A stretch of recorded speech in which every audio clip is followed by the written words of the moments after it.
Praise the Lord. കർത്താവിന്റെ ധന്യത്തിരുനാമം വാഴ്ത്തപ്പെടുമാറാകട്ടെ. ഇന്ന് സന്ധ്യാസമയത്ത് നമുക്ക്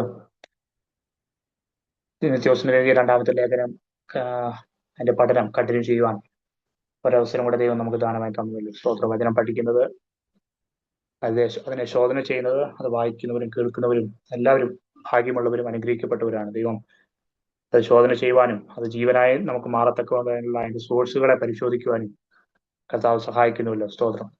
ഈ വചനം പഠിക്കുമ്പോഴാണ് അത് നമുക്ക് വിശ്വാസമായിട്ട് പരിണമിക്കുന്നത്. സ്തോത്രം. അല്ലെങ്കിൽ അത് ഒരു പ്രയോജനം ഉണ്ടാകത്തില്ല. കണ്ണാടിയിൽ നോക്കിയിട്ട് തന്റെ സ്വന്തം മുഖം മറന്നു പോകുന്ന പോലെ അങ്ങനെ ആയിത്തീരരുത്. നമുക്ക് ഇതെന്തായി മാറണം? അത് വിശ്വാസമായി പരിണമിക്കണം. റോമലേഖനം പറയുന്ന പോലെ വിശ്വാസം കേൾവിയാലും കേൾവി ക്രിസ്തുവിന്റെ വചനത്തിൽ നിന്ന് വരും. അപ്പൊ ദൈവത്തിന്റെ വചനം പരിശോധിക്കുന്നത് വിശ്വാസം എന്ന ദൈവവ്യവസ്ഥയിൽ നമ്മളെ ഉറപ്പിക്കുവാനും ആ വിശ്വാസം വന്നു കഴിഞ്ഞാൽ പിന്നെ അത് ക്രിസ്തുവിലേക്കാണ് ഡയറക്റ്റ് ചെയ്യുന്നത്. വിശ്വാസം പ്രഖ്യാപിക്കാനുള്ള, വിശ്വാസത്തിൽ ഉറയ്ക്കുവാനുള്ള വഴികളാണ് നമ്മൾ ഇത് ഓരോരുത്തരും കാണുന്നത്. അപ്പം വിശ്വാസത്തിൽ ഉറയ്ക്കുമ്പോൾ തന്നെ വിശ്വാസത്തിനെതിരെയുള്ള മൂവ്മെന്റുകളാണ് നമ്മളിപ്പോൾ പഠിച്ചുകൊണ്ടിരിക്കുന്നത്. ആ വിശ്വാസത്തിൽ നിന്ന് വീണു പോകാനുള്ള, വിശ്വാസം മറിച്ചു കളയാനുള്ള വാണിങ്ങുകളെയാണ് ഒരു ശുശ്രൂഷകൻ എന്ന നിലയിൽ പ്രത്യേകിച്ച് ശ്രദ്ധിക്കേണ്ടത്, അല്ലെങ്കിൽ കൃപാവര ശുശ്രൂഷകൾ ചെയ്യുന്നവർ പ്രത്യേകം ശ്രദ്ധിക്കേണ്ടതായിട്ടുള്ള വാണിങ്ങുകളെയാണ് നമ്മൾ മൂന്നാമത്തെ അധ്യായത്തിൽ രണ്ടാമത്തെ അവസാനം മുതൽ നമ്മൾ കണ്ടുകൊണ്ടിരിക്കുന്നത്, അല്ലെ? സ്തോത്രം. ഇന്നലെ നമ്മള് ദുർബുദ്ധികളോടെ വിശ്വാസം സംബന്ധിച്ച് കൊള്ളരുതാത്ത കൂട്ടരെ പറ്റി, അവരുടെ സ്വഭാവത്തെ പറ്റിയൊക്കെ നമ്മൾ പഠിക്കുവാനിടയായി തീർന്നു. ദൈവത്തിന്റെ ആത്മാവ് എന്ത് ചെയ്യും? അവരുടെ ബുദ്ധികേട് വെളിവാക്കും, അധികം വളരത്തില്ല. സ്തോത്രം. എന്നിട്ട് പൗലോസ് തിമോഥെയോസിനോട് ഉപദേശിക്കുകയാണ്, നീയോ എന്റെ ഉപദേശം നടക്കും. ഉദ്ദേശം, വിശ്വാസം, ദീർഘക്ഷമ. അപ്പൊ മാതൃകാപരമായിട്ടുള്ള ഒരു ലൈഫാണ് പൗലോസ്. ഞാൻ ആ ഓട്ടം തികച്ചു എന്ന അവസാനത്തിൽ നമ്മൾ പിന്നീട് വായിക്കുന്ന പോലെ കർത്താവിനെ പൗലോസ് എങ്ങനെ നോട്ടം വെച്ച് ഓടിയോ ആ ഒരു ഓട്ടത്തിലേക്ക് ക്ഷണിക്കുകയാണ് ചെയ്യുന്നത്. അതെന്ത് ഉദ്ദേശത്തോടു കൂടിയാണ് ഓടിയത്? ഏത് വിശ്വാസത്തോടു കൂടിയാണ് ഓടിയത്? ദൈവം ദാനമായി കൊടുത്ത വിശ്വാസമുണ്ട്. അവിടെ എന്താണ്? ക്രിസ്തുവിനെ പ്രാപിക്കുന്ന ഒരു ഒറ്റ ലക്ഷ്യം കണ്ടു ഓടിക്കഴിയുമ്പോൾ എന്ത് ചെയ്യാൻ കഴിയും? ഇങ്ങനെയുള്ള വാർണിങ്സുകളെ തിരിച്ചറിയാനും അതിൽ വീഴാതെ ഓടത്തക്കവണ്ണവും ദൈവത്തിന്റെ ആത്മാവ് നമ്മളെ സഹായിക്കുവാനിടയായി. ദീർഘക്ഷമ, ദീർഘക്ഷമ. ഇപ്പൊ ഇവിടെ എല്ലാം എന്ത് ചെയ്യാം? ഇങ്ങനെയുള്ള ദുർഘട സമയങ്ങൾ നേരിടുമ്പോൾ ദീർഘക്ഷമ ആവശ്യമാണ്.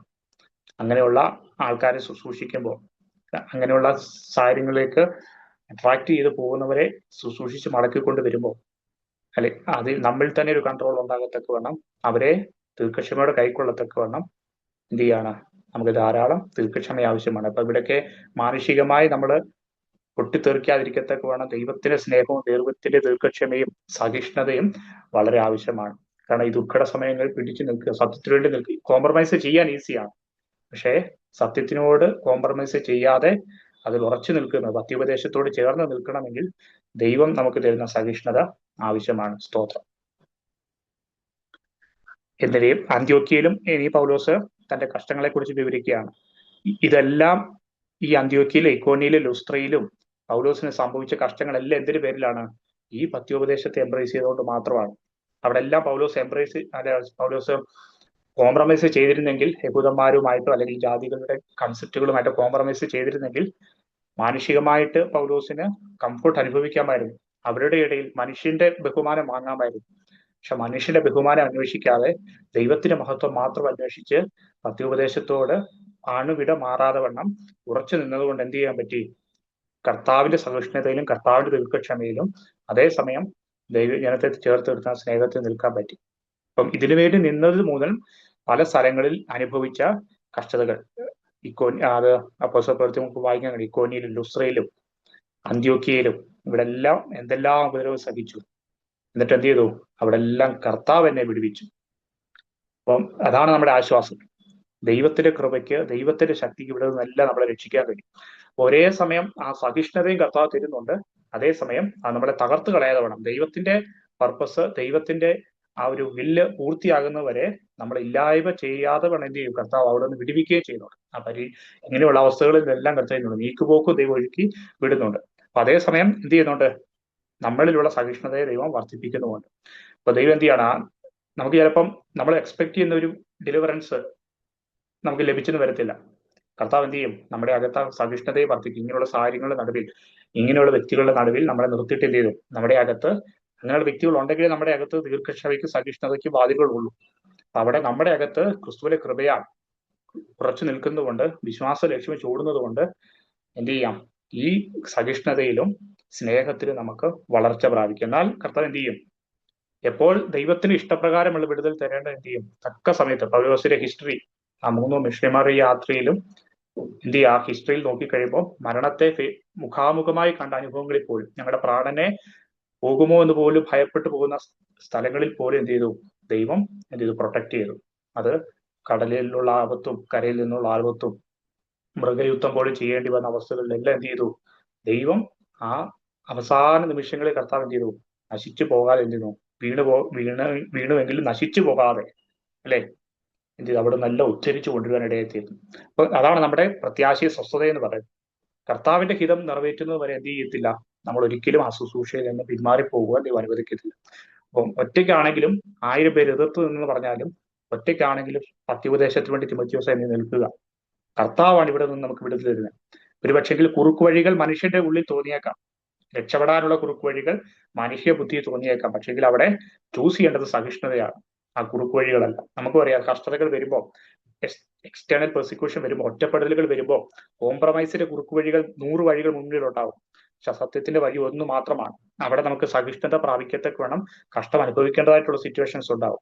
അവിടെ നമ്മൾ ലക്ഷ്യം വെക്കേണ്ടത്, ഇവിടെ എന്നെ കർത്താവ് നിലനിർത്തും, കർത്താവ് എനിക്ക് ഇവിടെ നീക്കുമോ കുരുക്കും എന്നുള്ള ആ ഒരു ദൈവിക പ്രത്യാശയിൽ നമുക്ക് ഉറയ്ക്കാം. എന്തെല്ലാം ഉപദ്രവം ലിസ്റ്റിട്ട് പറയുവാണെങ്കിൽ ധാരാളം ഉപദ്രവം പൗലോസ് സഹായിച്ചു. എന്നാൽ കർത്താവ് എന്നെ വിടുവിച്ചു. എനിക്ക് ആ ശുശ്രൂഷ നിവർത്തിക്കുവാൻ കർത്താവ് എന്നെ വിടുവിച്ചു. എന്നാൽ ഈ അധ്യായം അവസാനിക്കുമ്പോൾ പൗലോസ് എന്ത് ചെയ്യാണ്? ആ ഒരു ശുശ്രൂഷ, തന്നെ ഏൽപ്പിച്ചിരിക്കുന്ന ശുശ്രൂഷകൾ, അത് കർത്താവ് തന്നിരിക്കുന്ന ശുശ്രൂഷ നിറപടിയായി നിവർത്തിച്ചിട്ട് കർത്താവിന്റെ അടുക്കിലേക്ക് പോവുകയാണ്. ആ ഒരു മാതൃക ഫ്രണ്ടിൽ വെച്ചിട്ടാണ് പറയുന്നത്, എന്താണ്? നിനക്ക് മുന്നോട്ട് ഓടാനുള്ള ഓട്ടത്തിൽ അനേക കഷ്ടതകൾ ഉണ്ടാകും. കഷ്ടത ഒരായുധമായി ധരിച്ചുകൊണ്ട് അത് നമ്മുടെ പ്രത്യാശ ഉളവാക്കുന്ന, നമുക്ക് തേജസ്സിന് കാരണമായി തീരുന്ന, നമ്മുടെ ക്യാരക്ടർ ഫോം ചെയ്യുന്ന ഒരു മുഖാന്തരമായി കണ്ടുകൊണ്ട് അതിനെ എന്ത് ചെയ്തു? അത് ഒഴിവാക്കരുത്. ഒരുപക്ഷെ നമുക്ക് മുമ്പിൽ ഒഴിവായി കിട്ടണമെന്ന് ആഗ്രഹിക്കുന്ന വ്യക്തികളോ സാഹചര്യങ്ങളോ ആയിരിക്കാം നമ്മളെ ക്രിസ്തുവിനെ പോലെ ആക്കാനുള്ള വഴികൾ, അല്ലെ? ഞാൻ പലപ്പോഴും ചിന്തിച്ചിട്ടുണ്ട്. ഞാൻ പലപ്പോഴും ചില കാര്യങ്ങൾ ഒഴിവായി പോയിരുന്നെങ്കിൽ ഓർത്തിട്ടുണ്ട്. പക്ഷെ അങ്ങനെ ഒഴിവായി പോയിരുന്നെങ്കിൽ ഓർത്ത കാര്യങ്ങളിലാണ് കർത്താവ് നമ്മളെ അവനെ പോലെ വളർത്താനുള്ള ഉറപ്പ് നമുക്ക് തന്നത്, ആ ദീർഘക്ഷമയെ വളരാൻ. അപ്പൊ നമ്മളിലില്ലാത്ത ഒരു കേപ്പബിലിറ്റി വേണ്ടി വരുന്ന സാഹചര്യത്തിലാണ് നമുക്കത് മാറിപ്പോകാൻ തോന്നുന്നത്. അപ്പൊ നമ്മളിലില്ലാത്ത ഒരു ദീർഘക്ഷമയും, നമ്മളിലില്ലാത്ത സ്നേഹവും സഹിഷ്ണുതയും ഇതെല്ലാം ഉണ്ടാകണേ എന്ത് ചെയ്യണം? നമ്മൾ ഒഴിഞ്ഞു പോകാൻ ആഗ്രഹിക്കുന്ന സിറ്റുവേഷൻസ് നമുക്ക് അനുവദിക്കപ്പെട്ട് ദൈവം അവിടെ അയച്ചേ പറ്റത്തുള്ളൂ. എന്തെല്ലാം ഉപദ്രവം, അല്ലെ? അവിടെ എല്ലാം ദൈവം അയച്ചിട്ട് എന്ത് ചെയ്തു? പൗലോസിനെ ഓട്ടം തികയ്ക്കത്തക്കവണ്ണം എന്ത് ചെയ്തു? പൗലോസിന്റെ ജീവിതത്തിൽ ക്രിസ്തുവിന്റെ സ്വഭാവം, ആ ഒരു അനുരൂപത വർദ്ധിപ്പിക്കത്തക്കവണ്ണം പൗലോസിന്റെ ജീവിതത്തിൽ പറയപ്പെട്ടു. അതേസമയം അത് സഭയ്ക്കും പ്രയോജനപ്പെട്ടു. പൗലോസ് എന്ന പേഴ്സണൽ ക്യാരക്ടർ ഫോർമേഷൻ നടന്നു. അതേസമയം ഈ ഉപദ്രവങ്ങൾ മുഖാന്തരം എന്ത് സംഭവിച്ചു? സഭകൾ സ്ഥാപിക്കപ്പെട്ടു. തിമോഥെയോസിനെ പോലുള്ള വ്യക്തികൾ ശുശ്രൂഷയ്ക്കായിട്ട് ഇറങ്ങുവാനിടയായത്. ഇതൊന്നും വെറുതെ അല്ല. നമുക്ക് നമ്മുടെ ക്രിസ്തുവിലുള്ള വളർച്ചയോടൊപ്പം തന്നെ കർത്താവ് എന്ത് ചെയ്യുന്നുണ്ട്? ഈ കഷ്ടയുടെ നടുവിൽ നമ്മളിലൂടെ ആ ശുശ്രൂഷ നിവർത്തിക്കുന്നതിലൂടെ അനേകം പേരെ കർത്താവ് പണിതെടുക്കുന്നുണ്ട്. അപ്പം ദൈവത്തിന്റെ പദ്ധതികൾ എത്ര മനോഹരമാണ്, അല്ലെ? കർത്താവ് നമ്മൾ ഇതിൽ കൂടെ എല്ലാം കടത്തിവിടുമ്പോൾ ദൈവരാജ്യത്തിന്റെ മഹത്വം, അതിന്റെ മറുവശത്ത് ദൈവരാജ്യത്തിന്റെ വളർച്ചയും കർത്താവ് ഇതെല്ലാം ചെയ്തെടുക്കുന്നുണ്ട്. അപ്പം ശരിക്കും കർത്താവാണ് ഇതിന്റെ ഓർഡർ. ഈ പ്രതികൂലങ്ങളെ അനുവദിക്കുന്ന ദൈവം എന്ത് ചെയ്യുന്നു? പ്രതികൂലങ്ങളെ മാറ്റാനും ശക്തിമാനാണ്. ദൈവം അനുവദിക്കാതെ ഒരു പ്രതികൂലം നമ്മുടെ മുമ്പിൽ വരത്തില്ല. ആസിയിലോട്ട് പോകണ്ട എന്ന് പറയുന്ന അതേ പരിശുദ്ധ ആത്മാവ് മറ്റൊരു സ്ഥലത്തേക്ക് പോകാനും പറയുന്നുണ്ട്. എന്ന് വെച്ചാൽ ദൈവത്തിന്റെ അനുവാദമില്ലാതെ ഒരു വ്യക്തികളും അല്ലെങ്കിൽ ഒരു പ്രതികൂലവും നമ്മുടെ ജീവിതത്തിൽ സംഭവിക്കുന്നത്. കാരണം ഇതെല്ലാം സോവറിൻ കൺട്രോൾ ആണ്. ദൈവത്തിന്റെ പരമാധികാരത്തിന്റെ കീഴിലാണ് ഇതെല്ലാം നിയന്ത്രിക്കപ്പെടുന്നത്. കാരണം ദൈവത്തിന് ഇതൊന്നും കർത്താവിന് ഇതൊന്നും ഒരു ഇഷ്ടടി പോലെ ഇതെങ്ങനെ സംഭവിച്ചു പോലൊന്നും ചിന്തിക്കണമെങ്കിൽ കർത്താവ് അനുവദിച്ചിട്ടാണ് ഇതെല്ലാം നമുക്ക് മുമ്പിൽ വെളിപ്പെടുന്നത്. അപ്പം ഇങ്ങനെയുള്ള ഉപദ്രവം സഹിക്കേണ്ടി വന്നാലും നമുക്ക് ധൈര്യം എന്താണ്? The sovereign God is in control. സർവാധികാരിയായിട്ടുള്ള ദൈവം ഏത് സിറ്റുവേഷനെയും ഒരൊറ്റ നിമിഷം കൊണ്ട്, ഒരൊറ്റ രാത്രി കൊണ്ട് തിരിച്ചു മറിക്കത്തക്ക വേണം ശക്തിയുള്ള ദൈവം. ഏത് മൊമെന്റിലും വിടുവിക്കാൻ ശക്തിയുള്ള ദൈവം. ആ കടലിലുള്ള ആപത്തിൽ അവർ തീർന്നു പോയെന്ന് വിചാരിച്ചു. പക്ഷെങ്കിൽ ആ കടലിലുള്ള ആപത്താണ് അപ്പുറത്തെ മാൾട്ട ദ്വീപിലേക്ക് എത്തിച്ചത്, അല്ലെ? ആ മാൾട്ട ദ്വീപിലുള്ളവരെ വിടുവിക്കണമെങ്കിൽ ആ കടലിലെ ആപത്ത് ആവശ്യമായിരുന്നു, അല്ലെ? അപ്പം പല ഉപദ്രവങ്ങൾ സഹിച്ചതുകൊണ്ടാണ് പൗലോസ് മറ്റു ദേശങ്ങളിലേക്ക് ഓടിപ്പോകേണ്ടി വന്നത്. കാരണം അവിടെയുള്ള ശുശ്രൂഷകൾക്കായിട്ട് ആ ഉപദ്രവം മുഖാന്തരമായി തീർന്നു. അപ്പൊ ഇതെല്ലാം കൺട്രോൾ ചെയ്യുന്ന ദൈവത്തെയാണ് നമ്മൾ ഇവിടെ ദർശിക്കേണ്ടത്. അപ്പം നമ്മുടെ ജീവിതത്തെ ഉപദ്രവങ്ങൾ എന്തായിട്ട് കാണണം? ദൈവത്തിൽ നിന്ന് അനുവദിക്കപ്പെട്ട സിറ്റുവേഷൻസ് ആയിട്ട് നമ്മൾ കാണണം. അങ്ങനെ ആ ഒരു ഫ്രെയിം വർക്കിൽ നമ്മൾ കണ്ടു കഴിയുമ്പോൾ, ആ ഒരു കണ്ണാടിയിലൂടെ നമുക്ക് കണ്ടു കഴിയുമ്പോൾ ഉപദ്രവങ്ങളെ സന്തോഷത്തോടെ സഹിക്കാനുള്ള ദൈവകൃപ നമുക്ക് ലഭിക്കുവാനിടയിൽ നമ്മുടെ ഒറ്റപ്പെടലുകളെ, നമ്മുടെ വേദനകളെ, കർത്താവെ എന്റെ വേദന നീ അറിയുന്നില്ലല്ലോ എന്ന് ചോദിക്കുമ്പോൾ കർത്താവ് പറയുന്നത് എന്താണ്? നീ ഇത് അറിയുന്നതിന് മുമ്പേ, നിനക്ക് മുമ്പേ ഞാനിത് പദ്ധതി ചെയ്ത് വെച്ചേക്കുക. ഇത് നിന്നെ വളർത്താനും നിന്നിലൂടെ ഈ ശുശ്രൂഷ നിവർത്തിക്കാനും ഞാൻ ഈ വേദന പദ്ധതി ചെയ്ത് അനുവദിച്ചിരിക്കുക. അപ്പൊ ഏതുവരെ അതിന്റെ ബൗണ്ടറിയും കൂടെ ഞാൻ നിശ്ചയിച്ചിട്ടുണ്ട്. ഏതുവരെ ആ വേദന നിൽക്കണം, അല്ലെ? അതിന്റെ നീക്കുപോക്കും ഞാൻ നിശ്ചയിച്ചിട്ടുണ്ട്. ഇതെല്ലാം ദൈവം നിശ്ചയിച്ചിട്ടാണ് നമ്മൾ ഈ ലോകത്തിലേക്ക് കടത്തുന്നത്. അപ്പം പൗലോസ് ഇപ്പൊ തിരിഞ്ഞു നോക്കുകയാണ്. തിരിഞ്ഞു നോക്കി കഴിയുമ്പോൾ ഒരു ബ്യൂട്ടിഫുൾ പിക്ചറാണ് നമ്മുടെ ജീവിതത്തിൽ വെളിപ്പെടുന്നതായിട്ട് കാണുന്നത്. നമ്മുടെ ചെറുപ്പത്തിൽ ഈ കഥാപുസ്തകങ്ങളിലുമൊക്കെ ബാലരമയിലൊക്കെ ഈ ഡോട്ട് കണക്ട് ചെയ്ത് പിക്ചർ വായിച്ചിട്ടുണ്ടായിരുന്നു, അല്ലെ? അപ്പം നമ്മൾ ആ ഡോട്ട് കണക്ട് ചെയ്യുമ്പോൾ നമുക്കറിയത്തില്ല അത് ഏത് പിക്ചറിലോട്ടാണ് കണക്ട് ചെയ്തത്. എന്നാൽ ആ ഡോട്ട് ഡിസൈൻ ചെയ്ത വ്യക്തിക്കറിയാം ഇതൊരു പിക്ചറാണ്, ഒരു ബട്ടർഫ്ലൈയുടെ പിക്ചറോ ഫ്ലവറിന്റെ പിക്ചറോ ഒക്കെയാണ്. നമുക്ക് ഒന്നേ അറിയത്തുള്ളൂ, ഒന്നിൽ നിന്ന് രണ്ടിലോട്ട് കണക്ട് ചെയ്യണം, രണ്ടിൽ നിന്ന് മൂന്നിലോട്ട് കണക്ട് ചെയ്യണം. ചിലപ്പോൾ ഒന്നിൽ നിന്ന് രണ്ടിലോട്ട് മുകളിലോട്ടായിരിക്കും പോകുന്നത്, രണ്ടിൽ മൂന്നിലേക്ക് ചിലപ്പോൾ താഴോട്ട് വീഴുമായിരിക്കും. അപ്പം നമുക്ക് അന്നേരം അറിയത്തില്ല ഇത് എന്തിലേക്കാണ് പോകുന്നത്. പക്ഷെങ്കിൽ നമ്മളപ്പോ കാണേണ്ട നമ്മുടെ ഉറപ്പെന്താണ്? ഈ ഡോട്ട് കണക്ട് ചെയ്ത വ്യക്തിയുടെ ഉള്ളിൽ ഒരു പിക്ചർ ഉണ്ടായിരുന്നു, അതിലേക്കാണ് ഞാൻ കണക്ട് ചെയ്ത് പോകുന്നത്. അപ്പൊ പൗലോസ് ഈ കഷ്ടങ്ങൾ ഉപദ്രവങ്ങളെല്ലാം സഹിച്ച് പല ഡോട്ടുകൾ കണക്ട് ചെയ്തിട്ട് അവസാന അധ്യായങ്ങളിലേക്ക് വരുമ്പോൾ തിരിഞ്ഞു നോക്കുകയാണ്. തിരിഞ്ഞു നോക്കി കഴിയുമ്പം ഈ സഹിഷ്ണുതയിൽ പൗലോസ് കർത്താവിനെ കാണുകയാണ്. കർത്താവിന്റെ സഹിഷ്ണുത എനിക്ക് നിൽക്കാൻ പറ്റി. അന്ന് ഈ കഷ്ടം അനുഭവിച്ചപ്പോൾ പ്രാണൻ നഷ്ടപ്പെടുമോ എന്ന വേദനയിലൂടെ തന്നെ കടന്നുപോയി മാനുഷികമായിട്ട്. പക്ഷെങ്കിൽ ഇന്ന് തിരിഞ്ഞു നോക്കുമ്പോൾ ആ കണക്ട് ചെയ്യപ്പെട്ട ഡോട്ടുകൾ ഒരു പിക്ചറായി മാറിക്കഴിഞ്ഞു. അവിടെ ക്രിസ്തുവിന്റെ സഹിഷ്ണുത എന്റെ അകത്ത് വളർന്നു, ക്രിസ്തുവിന്റെ സ്നേഹം എന്റെ അകത്ത് വളർന്നു, ക്രിസ്തുവിന്റെ ദീർഘക്ഷമ എന്റെ അകത്ത് വളരുവാൻ ഇടയായി. അപ്പം ആ ഡോട്ടുകളെ ഡിസൈൻ ചെയ്ത കർത്താവിൽ ആശ്രയിക്കുക. രണ്ടിൽ നിന്ന് മൂന്ന് കണക്ട് ചെയ്യാൻ ആണ് ദൈവത്തിന്റെ ഇപ്പോഴുള്ള ഗൈഡൻസ്. ഫ്യൂച്ചർ നോക്കണ്ട, ആ ഗൈഡൻസിനനുസരിച്ച് നമ്മൾ കണക്ട് ചെയ്യുക. അപ്പൊ ദൈവത്തിന്റെ ആത്മാവ് അനുവദിക്കുന്ന സിറ്റുവേഷൻസിലൂടെ കടന്നു പോകുന്ന ഒരു ഭക്തന് തീർച്ചയായിട്ടും ധൈര്യത്തോടെയും പ്രത്യാശയോടെയും സന്തോഷത്തോടെയും ഈ കഷ്ടതകൾ നേരിട്ടുകൊണ്ട് ദൈവരാജ്യത്തിന് നമുക്ക് നിൽക്കാം. അപ്പൊ ദൈവത്തിന്റെ കൺട്രോളിലാണ് നമുക്ക് എപ്പോഴും, ദൈവത്തിന്റെ ആ സോവറിറ്റിയിലാണ് നമുക്ക് എപ്പോഴും ഒരു ആശ്വാസം ഉണ്ടാകുന്നത്. പ്രത്യേകിച്ച് നമ്മളെ പഠിപ്പിക്കുന്ന ആ പത്യോപദേശം ആ ഒരു ത്രെഡ് ലൈനിലാണ് തൂങ്ങിക്കിടക്കുന്നത്. ഏത് കാര്യവും ദൈവത്തിന്റെ സോവറിറ്റിയിൽ കീഴിലാണെന്നുള്ള കാര്യമാണ്. സ്തോത്രം. ഒന്നും ദൈവത്തിന് ഇരുട്ടടിയല്ല. അപ്പൊ ഈ മനുഷ്യരുടെ ദുഷ്ടതയെ പോലും ആര് കൺട്രോൾ ചെയ്യുന്നുണ്ട്? ദൈവം കൺട്രോൾ ചെയ്യുന്നുണ്ട്. ഇപ്പൊ ഫറവോന്റെ ജീവിതത്തിൽ ആ ഒരു കഠിന മനസ്സ് കൊടുക്കാൻ ദൈവം അനുവദിച്ചപ്പോൾ അത് ഏത് ലെവൽ വരെ കഠിനമാകണം എന്നുള്ള കൺട്രോൾ ആരുടെയിലാണ്? ദൈവത്തിന്റെ. ദൈവം അവരുടെ ജീവിതത്തെ അവരെ കൊണ്ട് തിന്മ ചെയ്യിക്കണ്ട. ഓൾറെഡി തിന്മ അവരുടെ അകത്തും. ദൈവം എന്താണ് ചെയ്യുന്നത്? ആ തിന്മയെ എത്രത്തോളം വേണമെന്ന് അനുവദിക്കുക ചെയ്യുന്നത്, അല്ലെ? ദൈവം തിന്മയെ അനുവദിക്കുന്നുണ്ട്. ഏതുവരെ വേണമെന്ന് ദൈവം അനുവദിക്കുന്നു. അപ്പൊ ആ പരീശന്മാരുടെ ജീവിതത്തിൽ, അല്ലെങ്കിൽ യഹൂദന്മാരുടെ ജീവിതത്തിൽ ദൈവത്തിന് എന്ത് ചെയ്യാം? തന്റെ സഹോദരന്മാരുടെ ഇടയിൽ ഉപദ്രവം അനുവദിക്കുമ്പോൾ ദൈവത്തിന് കൺട്രോൾ ഉണ്ട്. അപ്പം ഈ ലോകത്തിന്റെ സിസ്റ്റം തന്നെ ആലോചിച്ച് നോക്കുക. ദൈവം ഈ ദുഷ്ടതയെ കൺട്രോൾ ചെയ്തില്ലായിരുന്നെങ്കിൽ മനുഷ്യന്റെ ഈ ദുഷ്ടത മൂലം ലോകം എന്ത് ചെയ്തേനെ? നശിച്ചു പോയേനെ. അപ്പൊ മനുഷ്യന്റെ അകത്ത് പാപത്തിന്റെ ദുഷ്ടത വർദ്ധിച്ചു വന്നിട്ട് അവന്റെ സ്വസ്നേഹവും അവന്റെ അൻപ് പറയുന്ന സ്വഭാവവും ദൂഷകനും അഹങ്കാരം ഇതെല്ലാം ശരിക്കും ദൈവത്തിന്റെ കൺട്രോൾ ഇല്ലാതെ വളർന്നിരുന്നെങ്കിൽ ഈ ലോകം പണ്ടേ നശിച്ചു പോയത്. അപ്പൊ 3-ാം അധ്യായത്തിൽ വായിച്ച പാപത്തിന്റെ സകല സ്വഭാവങ്ങളും ദൈവത്തിന്റെ അസോവറിറ്റിയുടെ കീഴിലാണ്. ഇതെല്ലാം ദൈവം കൺട്രോൾ ചെയ്തില്ലായിരുന്നെങ്കിൽ കാലങ്ങൾക്ക് മുമ്പ് തന്നെ മനുഷ്യൻ അങ്ങോട്ടും ഇങ്ങോട്ടും തല്ലി മരിച്ചു പോയനെ, അല്ലെ? ഈ ലോകം തന്നെ തീർന്നു പോയനെ. പക്ഷെ ദൈവത്തിന്റെ പർപ്പസിന് വേണ്ടി കർത്താവ് എന്ത് ചെയ്യണം? സകല മനുഷ്യരുടെയും ദുഷ്ടതയെ തന്നെ കർത്താവ് എന്ത് ചെയ്യുന്നുണ്ട്? കൺട്രോൾ ചെയ്യുന്നുണ്ട്. അപ്പം പരീശന്മാരുടെ ജീവിതത്തിൽ ദൈവം എന്ത് ചെയ്തു? കർത്താവിന്റെ ക്രൂശീകരണം വരെ കർത്താവ് എന്ത് ചെയ്തു? പിതാവായ ദൈവം അവനെ ആ 3.5 വർഷത്തെ ശുശ്രൂഷ തികയ്ക്കുന്നത് വരെ അവനെ കൊല്ലാൻ അനുവദിച്ചില്ല, അല്ലെ? അവൻ അവരുടെ നിന്ന് ഒഴിഞ്ഞു പോയി നമ്മൾ വായിക്കുന്നുണ്ട് യേശു കർത്താവ്. അപ്പം അവരുടെ കണ്ണുകളെ അടച്ചിട്ട് കർത്താവിന് ഒഴിഞ്ഞു പോകാനുള്ള നീക്കുപോക്കുകൾ കർത്താവ് ഒരുക്കുന്നുണ്ടായിരുന്നു. അൾട്ടിമേറ്റ്ലി ആ 3.5 വർഷം ശുശ്രൂഷ തികഞ്ഞിട്ടാണ് ആ ക്രൂശീകരണത്തിനായിട്ടുള്ള അനുവാദത്തിലേക്ക് ദൈവം പുരുഷന്മാരുടെ കയ്യിൽ ഏൽപ്പിച്ചത്. അപ്പം ഏത് സാഹചര്യത്തിലും കർത്താവിന്റെ കൺട്രോളിലാണ് മനുഷ്യന്റെ ദുഷ്ടത പോലും ഇരിക്കുന്നത്. അപ്പം നമ്മുടെ മുമ്പിൽ വരുന്ന ഏത് വ്യക്തികളെയും, അത് ഇന്റേണൽ പ്രോസിക്യൂഷൻ ആയിക്കോട്ടെ, എക്സ്റ്റേണൽ പ്രോസിക്യൂഷൻ ആയിക്കോട്ടെ, ഇവരെല്ലാം ആരിൽ നിന്നാണ് വരുന്നത്? കർത്താവിന്റെ കൺട്രോളിൽ നിന്നാണ്. പശാച് അവരെ ഉപയോഗിക്കുന്നുണ്ട്, അല്ലെ? അല്ലെങ്കിൽ അവരുടെ അകത്തുള്ള ദുഷ്ടകൃതി ഉപയോഗിക്കപ്പെടുന്നുണ്ട്. പക്ഷെ നമ്മുടെ നോട്ടം എങ്ങോട്ടാണ്? അവരെ അല്ല ഫോക്കസ് ചെയ്യുന്നത്. അതുകൊണ്ടാണ് നമ്മൾ പറയുന്നത് നമ്മുടെ പോരാട്ടം ജഡരക്തങ്ങളോടല്ല. അത് കാരണം ഇതിന്റെ മുന്നിൽ വ്യാപിക്കുന്ന വാഴ്ചകളോടും അധികാരങ്ങളോടും ഒക്കെയാണ്. അപ്പോൾ തന്നെ നമ്മുടെ ആശ്വാസവും പ്രത്യാശ എന്താണ്? ഇതിനെല്ലാം ഉന്നതൻ മീതെ അത്യുന്നതൻ ജാഗരിക്കും, അല്ലെ? രാജാക്കന്മാരുടെ ഹൃദയം പോലും യഹോവയുടെ കയ്യിൽ നിറത്തോട് കണക്കിയിരിക്കുന്നു. അവർ തന്റെ ഇഷ്ടമുള്ളിടത്തേക്ക് അതിനെ തിരിക്കുന്നു. അപ്പം ഈ ലോകത്തിലെ ഏത് രാജാക്കന്മാരുടെ ഹൃദയങ്ങളെ പോലും ഒരൊറ്റ രാത്രി കൊണ്ട് ദൈവത്തിന് തിരിക്കാൻ കഴിയും. അത് ദൈവം അനുവദിച്ചിട്ടല്ലാതെ ഒരു അധികാരം പോലും ഈ ലോകത്തിൽ ഉണ്ടാകുന്നില്ല. അങ്ങനെയാകുമ്പോൾ ഏത് മനുഷ്യനെയും നമുക്ക് എന്ത് ചെയ്യാം? കർത്താവിന്റെ കൺട്രോളിലുള്ള വ്യക്തി എന്ന് കാണുവാൻ സാധിക്കും.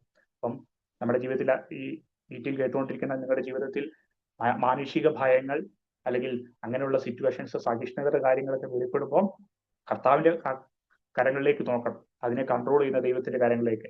ഇതെനിക്ക് അനുവദിച്ച ദൈവത്തിന്റെ ആ എറ്റേണൽ ഡിസൈനിലേക്ക് നോക്കണം.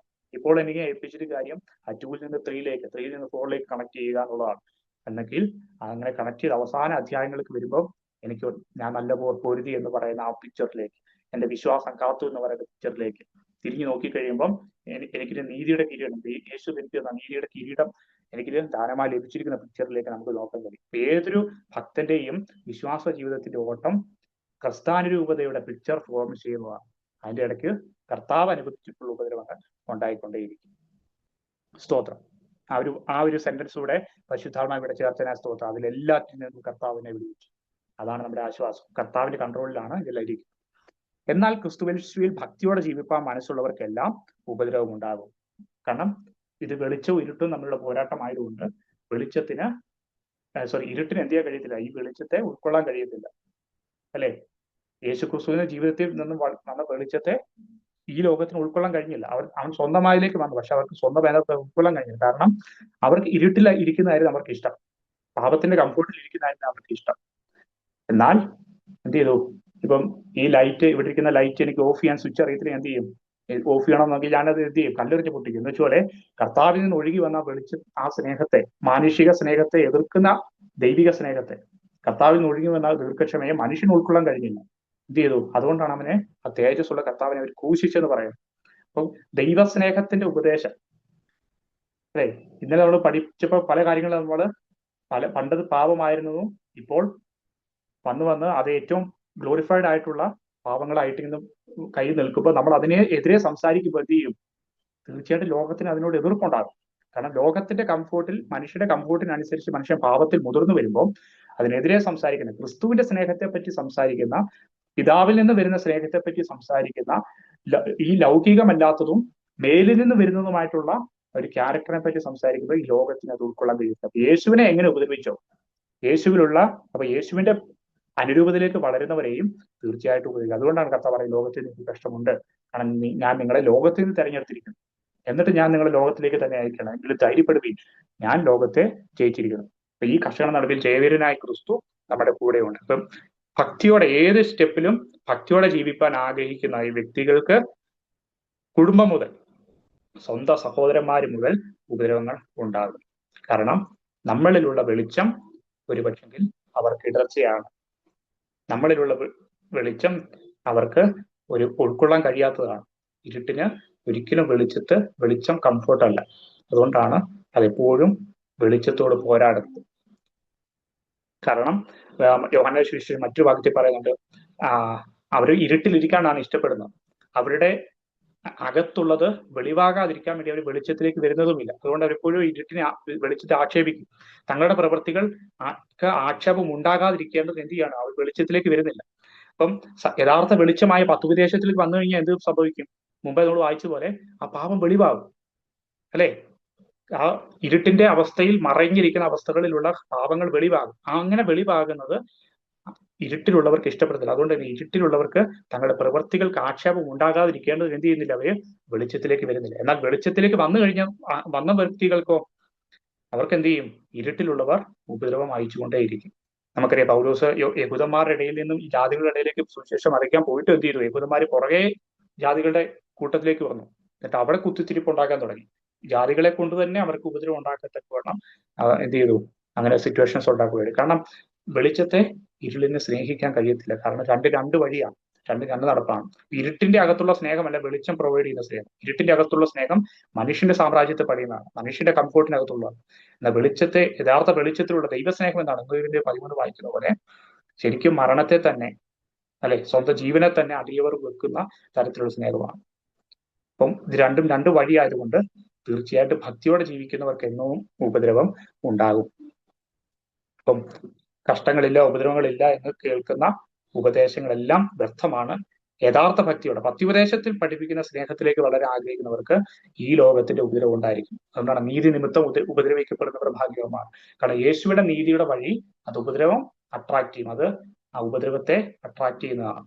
കാരണം അത് ലോകത്തിന് അത് ഉൾക്കൊള്ളാൻ കഴിയത്തില്ല. 13-ാം വാക്യം, ദുഷ്ടമനുഷ്യരും മായാവികളും വഞ്ചിച്ചും വഞ്ചിക്കപ്പെട്ടും കൊണ്ട് മേൽക്കുമേൽ ദോഷത്തിൽ മുതിർന്നു വരും. ദുഷ്ടമനുഷ്യർ, മായാവികൾ. ദുഷ്ടമനുഷ്യർ പറയുമ്പോൾ ദർ വിസിബിൾ പീപ്പിൾ, നമുക്കത് എക്സ്റ്റേണൽ പെർസിക്യൂഷൻ ആയിട്ട് നമുക്ക് കാണാം. ഇപ്പം നമ്മ സത്യം അറിയാതെ ഇരുട്ടിൽ നിന്നുള്ളവർ എന്ത് ചെയ്യും? ഇപ്പൊ നമ്മൾ ചിന്തിച്ച പോലെ ആ വെളിച്ചത്തെ പകച്ചുകൊണ്ട് നമ്മൾ ഉപദ്രവിക്കുന്ന പോലെ എന്ത് ചെയ്യും? അവർ നമ്മൾ ഉപദ്രവിക്കും. എന്ന് വെച്ചുപോലെ മായാവികൾ എന്ന് വെച്ചാൽ അവരെ നമുക്ക് വിസിബിൾ ആയിട്ട് ഒരു പക്ഷെ നമുക്ക് അറിയാൻ പറ്റത്തില്ല. മായാവികൾ എന്ന് പറഞ്ഞ ആ വാക്കിന്റെ അർത്ഥം വിസിബിൾ ആയിട്ടുള്ള ദുഷ്ടന്മാരായിരിക്കത്തില്ല. നമ്മുടെ കൂടെയുള്ളവർ തന്നെ, നമ്മൾ കഴിഞ്ഞ അധ്യായങ്ങൾ ചിന്തിച്ചാണ്, നമ്മുടെ കൂടെ നിൽക്കുന്നു എന്ന് തോന്നുന്നവരിൽ നിന്നും തന്നെ എന്ത് ചെയ്യാം? അവരും വഞ്ചിക്കപ്പെട്ടും വഞ്ചിച്ചും കൊണ്ട് ദോഷത്തിൽ മുതിർന്നു വരുന്നതായിട്ട് കാണുന്നുണ്ട്. കാരണം അവരുടെ ആഹാരം എന്ന് പറയുന്നത് ഈ ഇരുട്ടിലെ സോഴ്സുകളാണ്. അവരുടെ ആഹാരം എന്ന് പറയുന്നത് പാപത്തിന്റെ സ്വഭാവങ്ങളാണ്. അപ്പൊ അവര് ഇന്ന് ചെയ്ത പാപം എന്ത് ചെയ്തില്ല, അതിൽ നിന്ന് ഒരു ഗ്രേഡ് കുറഞ്ഞിട്ടായിരിക്കത്തില്ല അടുത്ത ദിവസം വളരുന്നത്. ഇന്ന് ചെയ്ത പാപത്തിന്റെ അടുത്ത തലത്തിലേക്ക് മുതിർന്നു വരത്തക്കവണ്ണം അവരുടെ പുതുദോഷം സങ്കല്പിക്കുന്ന സ്വഭാവത്തിലേക്ക്, അത് പത്രോസാണെന്ന് അങ്ങോട്ട് ഭാഷിപ്പിക്കും, പുതുദോഷം സങ്കല്പിക്കുന്ന എന്ന് വെച്ചാൽ പുതിയ പാപങ്ങളിലേക്ക് പോകത്തക്ക രീതിയിൽ ആ ഓരോ പാപങ്ങളും ഓക്കെയാണ്, അതാണ് നല്ലതെന്ന് അപ്രണ്ട് ചെയ്യത്തക്ക രീതിയിൽ മനുഷ്യന്റെ അകത്ത് ഈ പാപം വളർന്നുകൊണ്ടേയിരിക്കും. നമ്മൾ ഇന്നലെ അത് ചിന്തിച്ചായിരുന്നു, പഴയ കാലങ്ങളിൽ കേൾക്കുമ്പോൾ പോലും അറയ്ക്കുന്ന പാപങ്ങൾ ഇന്ന് ഗ്ലോറിഫൈഡ് ആയിട്ട് കാണിച്ചു വിലയിരുന്നത്. കാരണം അവരതിലേക്ക് മുതിർന്നു വന്നതാണ്. It's A gradual growth. Spiritual growth പോലെ തന്നെയാണ് പാപത്തിലുള്ള ഗ്രോത്തും. അപ്പം ഓരോ ദിവസവും അതിൽ എൻജോയ് ചെയ്യുകയും അത് പോരാ എന്ന് വന്നുകൊണ്ട് എന്ത് ചെയ്യണം, പുതിയ ദോഷങ്ങൾ സങ്കല്പിക്കുന്ന രീതിയിൽ ഇവര് വളർന്നു വരികയാണ് ചെയ്യുന്നത്. അത് ദുഷ്ടരായിട്ടുള്ളവരിൽ മാത്രമല്ല, സഭയ്ക്കകത്തുള്ളവരിൽ പോലും യഥാർത്ഥമായി തെരഞ്ഞെടുക്കപ്പെടാത്തവരും എന്ത് ചെയ്യാണ്, ആ മായാവികളെ പോലെ. നമുക്കത് വിസിബിളി ചിലപ്പോൾ അവരെ അറിയാൻ പറ്റത്തില്ല. അവർ ചിലപ്പോൾ ഭക്തിയുടെ വേഷമൊക്കെ ധരിക്കുന്നുണ്ടായിരിക്കും, പക്ഷെങ്കിൽ അവർക്ക് ആ ശക്തിയില്ലാത്തത് കൊണ്ട് എന്ത് ചെയ്യും, അവരും വഞ്ചിക്കപ്പെടുകയും ചെയ്യുന്നുണ്ട്, അവർ മറ്റുള്ളവർ വഞ്ചിക്കുകയും ചെയ്യുന്നു. പിന്നെ നമ്മൾ ചിന്തിക്കാനിടയത്തില്ല, എങ്ങനെയാണ് അവർ വഞ്ചിക്കപ്പെടുന്നത്? അവര് പോലും അറിയത്തില്ല അവർ എയിം ചെയ്ത് അവർ ബ്ലെസ്സിങ് അവർ കിട്ടുന്നില്ല എന്നുള്ളത്, അല്ലെങ്കിൽ ആ എയിം ചെയ്ത ബ്ലെസ്സിങ് അവർക്ക് നാശമാണെന്നുള്ളത് അവർ തന്നെ അറിയത്തില്ല. അവർ വീണ്ടും അതിന്റെ പുറകെ ഓടുകയാണ് ചെയ്യുന്നത്. അപ്പൊ ഇതിന്റെ അകത്ത് ലോകത്തിൽ വളരുന്നതിന്റെ അകത്തൊരു ഗ്രോത്ത് ഉണ്ട് അവർക്ക്. അതുകൊണ്ടാണ് ഈ ലോകം വീണ്ടും ഏറ്റവും നാശത്തിൽ നിന്ന് നാശത്തിലേക്ക് വീണുകൊണ്ടിരിക്കുന്നത്. കാരണം ഇത് ഫോർവേഡ് ആ ടൈമിന്റെ മുന്നോട്ട് പോകുന്നതോറും ഇത് നശിക്കാനുള്ളതായതുകൊണ്ട് പാപത്തിന്റെ അൾട്ടിമേറ്റ് ലെവൽ വെളിപ്പാട് പുസ്തകത്തിൽ കാണുന്ന പോലെ ആ ഒരു പാപത്തിന്റെ ചക്ക് 200 കടിവാളങ്ങളോളം ഒഴുകി എന്ന് കാണുന്നുണ്ട്. എന്ന് വെച്ചാൽ അൾട്ടിമേറ്റ് ലെവൽ എത്തും പാപം. അവിടത്തെ ദൈവത്തിന് കൺട്രോൾ എങ്കിൽ തന്നെ നമ്മൾ മനസ്സിലാക്കണം, ഇന്ന് കാണാനുള്ളതൊക്കെ ഇന്ന് കാണുന്ന ഒന്നും ആയിരിക്കത്തില്ല അടുത്ത വർഷങ്ങളിൽ നമ്മൾ കാണാനിരിക്കുന്ന ആ ഒരു ദോഷത്തിന്റെ ആ ഒരു വളർച്ച എന്ന് പറയുന്നത്. ഇന്ന് നമ്മൾ പാപമായിട്ട് കാണുന്നതൊക്കെ നാളുകളിൽ ഗ്ലോറിഫൈഡ് ആയിട്ട് നമ്മുടെ മുമ്പിൽ, ലോകത്തിന് മുമ്പിൽ, ഈവൻ ചർച്ച് സ്റ്റേജുകളിൽ വെളിപ്പെടും. കാരണം നമ്മുടെ ഈ ലൈഫിൽ തന്നെ ഈ ഒരു 30-30 വർഷങ്ങൾക്കുള്ളിൽ തന്നെ ആ ഒരു ഗ്രോത്ത് ഫാസ്റ്റ് ആവുന്നതുകൊണ്ട്, ഇത് ഈ സ്പിരിച്വൽ ഗ്രോത്ത് ഉള്ളവർ ഇത് ഈ ദോഷത്തിൽ മുതിർന്നു വരുന്നതിന്റെ അവസ്ഥ പറയുന്നത് ഇതൊരു അതിന്റെ ഒരു ആക്സലറേഷന് കൂടുന്നുണ്ട്, അല്ലെ? കഴിഞ്ഞ ഒരു 100 വർഷം ഏകദേശം ചിന്തിച്ചു കഴിഞ്ഞാൽ, ഇപ്പം കഴിഞ്ഞ നൂറ്റാണ്ടിലെ ആ തുടക്കവും അതിന്റെ നൂറ്റാണ്ടിലെ അവസാനവും വലിയ വ്യത്യാസം കാണത്തില്ലെങ്കിലും ഈ നൂറ്റാണ്ട് നോക്കിയേ, ഈ പാപത്തിന്റെ ദോഷത്തിൽ മുതിർന്നു വരുന്ന അവസ്ഥയുടെ ആക്സലറേഷൻ കൂടി ഡെയിലി ബൈ ഡേ ആണ്. എന്ന് വെച്ചാൽ ഈ സോഷ്യൽ മീഡിയയും നെറ്റ്വർക്കും ഒക്കെ ലോകത്ത് വളർന്നു വന്നതോടുകൂടി എന്ത് ചെയ്യാണ്, പാപത്തിന്റെ പോസിബിലിറ്റീസ് വർദ്ധിക്കുകയാണ്. അവിടെയും മനുഷ്യന് എൻജോയ്മെന്റിന് എന്ത് ചെയ്യാൻ കഴിയുന്നില്ല, ഒരു സാറ്റിസ്ഫാക്ഷൻ കിട്ടാത്തത് കൊണ്ട് വീണ്ടും അതിൽ മുതിർന്നു വരികയാണ്. കാരണം ജഡം വീണ്ടും പുതിയ പുതിയ ഫുഡുകൾ, അല്ലെ, ജഡത്തിന് സാറ്റിസ്ഫൈഡ് ആകുന്ന പുതിയ പുതിയ ദോഷങ്ങളിലേക്ക് പുതുദോഷം സങ്കല്പിക്കുന്ന, അത് എങ്ങനെയും ചെയ്ത് മനുഷ്യൻ സ്വയം തൃപ്തിപ്പെടുത്തുന്ന, അവന്റെ ജഡത്തെ തൃപ്തിപ്പെടുത്തുന്ന കാര്യങ്ങളിലേക്ക് വളർന്നുകൊണ്ടിരിക്കുകയാണ്. അപ്പൊ അങ്ങനെയുള്ളവര് മറ്റുള്ളവരെ വഞ്ചിക്കുന്നുണ്ട്, എന്നാൽ അവരും വഞ്ചിക്കപ്പെടുകയാണെന്നുള്ളത് ഒരു പ്രവചന വാക്കായിട്ട് പൗലോസ് ഇവിടെ പറയുകയാണ്. ഒരുപക്ഷെ അവർക്കറിയത്തില്ല അവർ വഞ്ചിക്കപ്പെടുകയാണ്. മുങ്ങാനിരിക്കുന്ന കപ്പലിന്റെ അകത്ത് വലിയ ആർപ്പും ആരവം കേൾക്കുന്നത് പോലെ എന്ത് ചെയ്യാണ്, ഇതെല്ലാം തകർന്ന്, ഇതെല്ലാം വെളിവായി, ഇതെല്ലാം ഒരു അവസാനം വരുന്ന കാലത്തിലേക്ക് വന്നുകൊണ്ടിരിക്കുകയാണ്. ഇനി മായാവികളും ദുഷ്ടമനുഷ്യരും എന്താണ് അവർക്ക് സംഭവിക്കുന്നത്? ഇവര് ഇങ്ങനെയുള്ളവർ സഭയ്ക്കകത്ത് വന്നാൽ ഈ ഒരു ദ്രവ്യാഗ്രഹത്തോടെ, ഈ ഒരു പാപം ബോധത്തോടു കൂടെ അവരവരുടെ കംഫോർട്ട് വളരാൻ അത്യുപദേശത്തിന് വിപരീതമായിട്ടുള്ള പ്രസ്താവിക്കുന്നവർ എന്ത് ചെയ്യും? മായാവികളെ പോലെ നമ്മുടെ ഇടയിൽ ഉണ്ടാകും. നിങ്ങളുടെ ഇടയിൽ നിന്ന് തന്നെ ഉണ്ടാകും എന്നാണ് പറയുന്നത്. കള്ളപ്രവചകന്മാർ എക്സ്റ്റേണലി വരാം, നിങ്ങളുടെ ഇടയിൽ നിന്ന് തന്നെ. അപ്പൊ അവരെന്ത് ചെയ്യും? അവരും തന്നെത്താനെ വഞ്ചിക്കുകയാണ്, മറ്റുള്ളവരെയും വഞ്ചിക്കുകയാണ്. അപ്പം അവരെ കേൾക്കുന്നവർ ഒരുപോലെ വഞ്ചനയുടെ കീഴിലാണ്. They are under deception. അവര് ഇന്നല്ലെങ്കിൽ നാളെ തിരിച്ചറിയും. പക്ഷെ നമുക്ക് എന്തറിയാം? They are already under deception. എങ്ങനെ അറിയാം? സത്യോപദേശത്തിന് വിപരീതമായ ഡയറക്ഷനിൽ പോയി കഴിഞ്ഞാൽ ഇപ്പോൾ അത് ഓക്കെ ആണെന്ന് തോന്നും, പക്ഷെങ്കിൽ നാളുകളിൽ അത് മറ്റൊരു സ്റ്റേഷനിലേക്കാണ് എത്തിച്ചേരുന്നത്, വലിയ വഞ്ചനയിലേക്കാണ് പോകുന്നത്. ഓക്കെ, പിന്നെ അങ്ങനെയുള്ളവർക്ക് ഒരുപക്ഷെ തിരിച്ചു വരാൻ പോലും കഴിയാത്ത തരത്തിലുള്ള ദോഷത്തിൽ അവർ മുതിർന്നു വന്നിരിക്കും. പിന്നെയും പൗലോസ് 14-ാം വാക്യം, നീയോ. ഓക്കെ, ഇപ്പൊ 2-ാം അധ്യായം 22-ാം വാക്യത്തിലും ഇന്നലെ നമ്മൾ വായിച്ച 3-ാം അധ്യായം 10-ാം വാക്യത്തിലും ഇപ്പൊ 3-ാം അധ്യായം 14-ാം വാക്യത്തിലും എന്താണ് പൗലോസ് ഇതെല്ലാം കാണിച്ചിട്ട് തിമോഥെയോസേ നീയോ, സ്വന്തം അപ്പൻ സ്വന്തം മകനോട് പറയുന്ന ആ ഒരു ഗൗരവത്തോടു കൂടിയും ആ സ്നേഹത്തോടു കൂടിയും ആ ഒരു നല്ല പ്രത്യാശയോടുകൂടി പറയാണ്, ഇതെല്ലാം നിന്റെ ചുറ്റും വളരുന്നെങ്കിലും നീ എന്താണ് ചെയ്യേണ്ടത്? നിനക്കൊരു വളർച്ച ഉണ്ടാകണം. ആ ഒരു വളർച്ചയിലേക്കാണ് കൊണ്ടുപോകുന്നത്. ഓക്കെ, ആ ഒരു വളർച്ചയുടെ സോഴ്സ് പൗലോസ് ഇവിടെ പരിചയപ്പെടുത്താൻ പോവുകയാണ്. അപ്പൊ ലോകത്തിലുള്ളവർ ദോഷം ചെയ്ത് വർദ്ധിച്ചു വരുന്നത് ഏത് സോഴ്സിന്റെ മേലാണ്? ജഡവികാരങ്ങളുടെ സോഴ്സിന്മേലാണ്, ആ ജഡത്തിന്റെ ചിന്തകളുടെ സോഴ്സിന്മേലാണ്. അവരത് വീണ്ടും എക്സസൈസ് ചെയ്ത് അവരുടെ ആക്സലറേഷനും ഗ്രോത്തും വർദ്ധിച്ചുകൊണ്ടിരിക്കുക. എന്നാൽ നീയോ എന്ന് പറയുമ്പോൾ ഈ ജഡത്തിന്റെ അകത്ത് പൗലോസ് തിമോഥെയോസിന്റെ അകത്ത് ഇരിക്കുന്ന ആ ഒരു ആത്മാവിനെ അഡ്രസ് ചെയ്ത് പറയുകയാണ്, നീയോ ഇന്നവരോട് പഠിച്ചു എന്ന് ഓർക്കുകയും ക്രിസ്തുവേശുവിലുള്ള വിശ്വാസത്താൽ നിന്റെ രക്ഷയ്ക്ക് ജ്ഞാനിയാക്കുക മതിയായ തിരുവെഴുത്തുകളെ ബാല്യം മുതൽ അറിയുകയും ചെയ്യുന്നതുകൊണ്ട് നീ പഠിച്ചും നിശ്ചയം പ്രാപിച്ചും ഇരിക്കുന്നതിൽ നിലനിൽക്കുക. അപ്പം ദോഷത്തിൽ നിന്ന് ദോഷത്തിൽ വളരെ മുതിർന്നു വരുന്ന വ്യക്തികൾ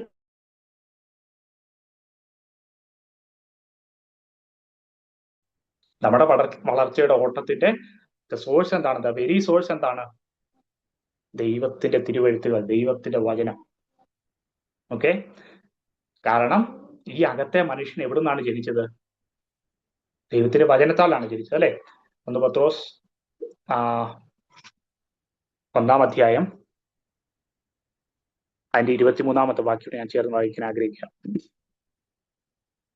1 Peter chapter 1 verses 23. കെടുന്ന ബീജത്താലല്ല, കെടാത്തതിനാൽ ജീവനുള്ളതും നിലനിൽക്കുന്നതുമായ ദൈവവചനത്താൽ തന്നെ നിങ്ങൾ വീണ്ടും ജനിച്ചിരിക്കുന്നു. അപ്പൊ നമ്മുടെ അകത്ത് സംഭവിച്ചിരിക്കുന്ന വീണ്ടും ജനനത്തിന്റെ റീസൺ അല്ലെങ്കിൽ കോസ് എന്താണ്? ദൈവവചനത്തിന്റെ പ്രക്രിയയാണ്. ദൈവവചനം പ്രവർത്തിച്ചത് കൊണ്ടാണ്. സകല ജലവും പുല്ലുപോലെ അതിന്റെ ഭംഗിയില്ല, പുല്ലിന്റെ പൂ പോലെയും ആകുന്നു, പുല്ല് വാടി പൂവ് തീർന്നുപോയി, കർത്താവിന്റെ വചനമോ എന്നേക്കും നിലനിൽക്കുന്നു. അപ്പം അല്ലാത്തുള്ള ഗ്രോത്തുകളെല്ലാം എന്ത് ചെയ്യും? ഇവിടെ തീർന്നു പോകും. മുമ്പ് പറഞ്ഞ പോലെ അതെല്ലാം വെളിവായി വന്നിട്ട് അത് വഞ്ചിക്കപ്പെട്ടുകൊണ്ട് അത് അവസാനിക്കും. ഇവിടെ തന്നെയാണ് പറയുന്നത്. ബാക്കി എല്ലാ വളർച്ചയും സകല ജഡവും അത് പെട്ടെന്ന് പൂ പോലെ ഉണ്ടായിട്ട് അടുത്ത ദിവസം തീർന്നു പോകും. പക്ഷെ നമ്മുടെ അകത്ത് ജനിച്ച ജനത്തിന്റെ പ്രത്യേകത എന്താണ്? അതിന്റെ വളർച്ച അത് ഗ്രാജുവലി വളർന്ന് ക്രിസ്താരൂപത വരെ എത്തിച്ചേരാൻ നിത്യതയോളം നിലനിൽക്കും. അപ്പൊ നമ്മുടെ അകത്ത് ജനിച്ച ജനനം വചനത്തിനുണ്ടായ ജനനമായതുകൊണ്ട് വചനം എന്നേക്കും നിലനിൽക്കും, അല്ലെ? നമ്മുടെ ആത്മാവ് എന്നേക്കും നിലനിൽക്കുന്ന കാരണം എന്താണ്? നമ്മളെ ജനിപ്പിച്ച വചനം എന്നേക്കും നിലനിൽക്കുന്നു. ഇനി മറ്റുള്ളവരുടെ വളർച്ചയുടെ കാരണം എന്താണ്? അവരെ ജനിപ്പിച്ചത് ജഡമാണ്, ജഡത്താലുള്ളത് ജഡമാണ്. അവരുടെ ജഡത്താലുള്ള ജനനമേ ഉള്ളൂ. ജഡം എന്നേക്കും നിലനിൽക്കോ? ഇല്ല. പുല്ല് തുറന്ന പൂവ് വാടിയതുപോലെ ജഡത്തിനൊരു അവസാനമുണ്ട്. അപ്പൊ അവരെ ജനിപ്പിച്ച ജഡത്തിന് ഒരവസാനം ഉള്ളതുപോലെ അവരും അവസാനിക്കുകയാണ്. വഞ്ചനയിൽ, നാശത്തിൽ അവർ അവസാനിക്കുന്നത്. പക്ഷെങ്കിൽ നമ്മളെ ജനിപ്പിച്ച വചനത്തിന് അവസാനമില്ലാത്തത് കൊണ്ട്, അതിൽ ജീവൻ ഉള്ളത് കൊണ്ട്, ജീവൻ കൊടുക്കുന്നതായതുകൊണ്ട്, അത് എന്നേക്കും നിലനിൽക്കുന്നതായതുകൊണ്ട് നമ്മുടെ അകത്തുള്ള ജനനം എന്താണ്? അത് എന്നേക്കും നിലനിൽക്കുന്ന ജീവന്റെ ഒരു തുടിപ്പാണ്. അത് തിരുവെഴുത്ത് പറയുന്ന പോലെ അത് ജീവന്റെ ഉറവകൾ, അത് നിത്യജീവങ്കിലേക്ക് തുടിച്ചു വരുന്ന, ഒഴുകി വരുന്ന അത് വചനമായിട്ട് നമ്മുടെ അകത്ത് വർദ്ധിച്ചുകൊണ്ടിരിക്കുകയാണ്. അപ്പൊ ആ വചനത്താൽ നമ്മൾ ജനിച്ചത് കൊണ്ട് നമ്മുടെ അകത്ത് എപ്പോഴും ആ ഒരു വളർച്ച ഉണ്ടാകുന്നു. എന്നിട്ട് രണ്ടിനെ ഒന്ന് വായിച്ചു നോക്കിയേ. ഈ കിടുന്ന ബീജത്താലല്ല, കിടാത്തവനായിട്ട് ആ ദൈവവചനത്താൽ ഉണ്ടായ ജനനത്തിനനുസരിച്ച് രണ്ടിനെ ഒന്ന് വായിച്ചു നോക്കിയേ. ആകയാൽ എന്ന് പറയുന്നത് ബ്രിഡ്ജിങ് വേണം. അപ്പം തൊട്ടു മുമ്പ് പറഞ്ഞ, നമ്മളിപ്പോ 2 അധ്യായം ആയതുകൊണ്ട് ചിലപ്പോൾ പലപ്പോഴും നമ്മളെ ശ്രദ്ധിക്കാറില്ല. തൊട്ടു മുമ്പ് പറഞ്ഞ കാര്യത്തിന്റെ റിസൾട്ടിലേക്ക് വരികയാണ്. ആകയാൽ സകല ദുഷ്ടതയും എല്ലാ ചരിവും വ്യാജഭാവവും അസൂയയും എല്ലാ നുണയും നീക്കിക്കളഞ്ഞ് ഇപ്പോൾ ജനിച്ച ശിശുക്കളെ പോലെ രക്ഷയ്ക്കായി വളരുവാൻ വചനം എന്ന മായമില്ലാത്ത പാൽ കുടിപ്പാൻ വാഞ്ചിപ്പീൻ. അപ്പൊ നമ്മളെ എന്ത് ജനിപ്പിച്ചോ ആ ജനിപ്പിച്ച കാര്യത്തിലേക്ക് നമ്മുടെ ആത്മാവിനൊരു ദാഹം ഉണ്ടാകും. അല്ലെ, ഒരു കുഞ്ഞ് ജനിച്ചാൽ ആ കുഞ്ഞിന് വിശക്കുമ്പോൾ എന്ത് ചെയ്യും? അത് കരയും. ആ അമ്മയുടെ ആ സീക്രട്ട് വേൾഡിലേക്ക് ഇറങ്ങിച്ചെന്ന് അമ്മയുടെ ബ്രസ്റ്റ് ഫീഡ് ഉണ്ടാകുന്നത് വരെ ആ കുഞ്ഞിന് വേറൊന്നും വേണ്ട. എന്ന് വെച്ചാല് ഈ ആത്മാവ് എപ്പോഴും ദാഹിക്കുന്ന എന്തിനു വേണ്ടിയാണ്? നമ്മളെ ആ ആത്മാവിനെ ജനിപ്പിച്ച വചനത്തിന്റെ ജീവൻ കിട്ടാൻ വേണ്ടിയാണ്. അപ്പൊ ആത്മാവിന്റെ ഒരു ക്രേവിങ് നമുക്ക് ഫീൽ ചെയ്യുന്നുണ്ടെങ്കിൽ നമ്മുടെ വീണ്ടും ജനനത്തിൽ ഉറപ്പാണ്. അതുകൊണ്ടാണ് ഇത്രയും പേര് ഇവിടെ സമയം ഉണ്ടാക്കി വന്നിരിക്കുന്നത്. എന്തിനാണ്? ആത്മാവ് ദാഹിക്കുക. കാരണം അങ്ങനെ ഒരു ജനനം അകത്ത് നടന്നതുകൊണ്ട് ആത്മാവിന് കിട്ടേണ്ടത് കിട്ടിയില്ലെങ്കിൽ അത് ഡിസ്കംഫോർട്ടാണ്. ആ കുഞ്ഞിന് പാല് കിട്ടുന്ന പോലെയുള്ളൊരു ബാക്ക്ഗ്രൗണ്ട് ആണ് പത്രോസ് ഇവിടെ പറയുന്നത്. എന്നുവെച്ചാൽ ആ കുഞ്ഞും അമ്മയായിട്ടുള്ള സീക്രട്ട് വേൾഡ് ഉണ്ട്. ആ അമ്മയിൽ നിന്ന് മാത്രം കുഞ്ഞിന് ലഭിക്കുന്ന ആ ബ്രസ്റ്റ് ഫീഡിങ് മിൽക്ക് ഉണ്ട്, അല്ലെ, വേറെ ഒരു സോഴ്സും കിട്ടത്തില്ല. എന്ന് വെച്ചുപോലെ രക്ഷയ്ക്കായിട്ട് വളരുവാൻ എന്ത് ഇവിടെ പറ്റത്തുള്ളൂ? കർത്താവിന്റെ പാതപെടുത്തിയിരുന്ന് നമ്മളെ ജനിപ്പിച്ച വചനത്തിന്റെ ആ ഒരു സോഴ്സിലേക്ക് ആ കുഞ്ഞിരിക്കുന്ന പോലെ, കുഞ്ഞമ്മയുടെ മടി ഇരിക്കുന്ന പോലെ നമ്മളെ ആ കർത്താവിന്റെ കരങ്ങളിൽ ദൈവം നമ്മൾ ഇരുത്തിയിരിക്കുകയാണ്. ആ ജനിച്ചത് കൊണ്ട് അത് വളർന്നേ മതിയാകത്തുള്ളൂ. അപ്പൊ വളർച്ചയ്ക്കനുസരിച്ച് ഫുഡ് മാറുകയും ചെയ്യും. അല്ലെ, കുഞ്ഞ് ജനിച്ചു കഴിഞ്ഞ് വളർന്നതിനനുസരിച്ച് എന്ത് ചെയ്യും? ഫുഡ് മാറും. അപ്പൊ ഫുഡ് മാറുന്നതിനനുസരിച്ച് വളർച്ചയുണ്ടാകും. ഇത് ഡയറക്ട്ലി പ്രൊപ്പോർഷണലാണ്. അല്ലെ, കട്ടിയായിട്ടുള്ള ആഹാരങ്ങളിലേക്കും ഇത് വളരുകയും ചെയ്യും. അപ്പൊ ജനിച്ചു കഴിഞ്ഞ് എന്തുകൊണ്ടാണ് വളർന്നത്? ആ പാല് കുടിച്ച് വളർന്നതനുസരിച്ച് വളർച്ചയ്ക്കനുസരിച്ച് ആഹാരത്തിൽ കട്ടിയും മാറും. എന്നുവെച്ചാൽ എന്ത് ചെയ്യും? നീതിയുടെ അഭ്യസനങ്ങളിലേക്കുള്ള വളർച്ചയിലേക്ക് ദൈവം എന്ത് ചെയ്യും? ഈ പരിജ്ഞാനത്തിന്റെ വചനങ്ങളിലേക്ക് കൊണ്ടുപോകും. എവിടെയാണ് നമ്മൾ തുടങ്ങിയത്? പാല് കുടിക്കുന്ന അവസ്ഥ തുടങ്ങുന്നത്. നമ്മുടെ അകത്ത് വീണ്ടും ജനനത്തിന്റെ ഒരു കാര്യം സംഭവിച്ചതുകൊണ്ട് അന്ന് മുതൽ എന്ത് സംഭവിച്ചു? ഈ വളർച്ചയ്ക്കായിട്ടുള്ള ഒരു ക്രേവിങ് നമ്മുടെ അകത്ത് സംഭവിച്ചു. സെയിം ലൈക്ക് ദുഷ്ടരും മായാവികളും അവരുടെ അകത്തൊരു വളർച്ചയ്ക്ക് വേണ്ടി ക്രേവിങ് ഉണ്ട്. കാരണം ജഡത്തിന്റെ ജനനമാണ് അവരിൽ ഇരിക്കുന്നത്. അതുകൊണ്ട് എന്ത് ചെയ്യും? ജഡം എന്ത് ചെയ്യും? പുതിയ കാര്യങ്ങളെ ആഗ്രഹിച്ച് അതിന്റെ പുറകെ ഓടും. ഒരു പാപം ചെയ്ത മനുഷ്യന് അതൊരു എഫോർട്ടാണോ? ഇല്ല, അത് അവന്റെ ക്രേവിങ് ആണ്. അത് അവന് കിട്ടിയേ മതിയാകത്തുള്ളൂ. അത് അതിന്റെ ആക്സലറേഷൻ കൂടുകയാണ് പാപത്തിന്റെ സ്വഭാവം വെച്ച്. അത് അവന് കിട്ടുന്നവരെ അവനത് നേടിയെടുത്ത് അവൻ സാറ്റിസ്ഫൈഡ് ആകുന്ന പോലെ നാളുകളിൽ അവൻ പുതുദോഷം സങ്കല്പിച്ച് ദോഷത്തിന്മേൽ ദോഷം ചെയ്ത് മുതിർന്നു വരുന്നത് പോലെ പൗലോസ് പറയുകയാണ്, നീയോ. അവര് വളരുന്ന ഒരു വളർച്ചയെ കാണിച്ചിട്ട് പറയുകയാണ് തീമോഥെയോസേ, നീയോ എന്ത് ചെയ്യുക? നിന്റെ അകത്ത് ലഭിച്ചിരിക്കുന്ന ആത്മാവിന്റെ ജനനത്തിന്റെ ഫുഡ് എവിടെ കിടക്കുന്നത്? നീ ബാല്യം മുതൽ കേട്ട ദൈവത്തിന്റെ തിരുവെഴുത്തുകളിലാണ് കിടക്കുന്നത്.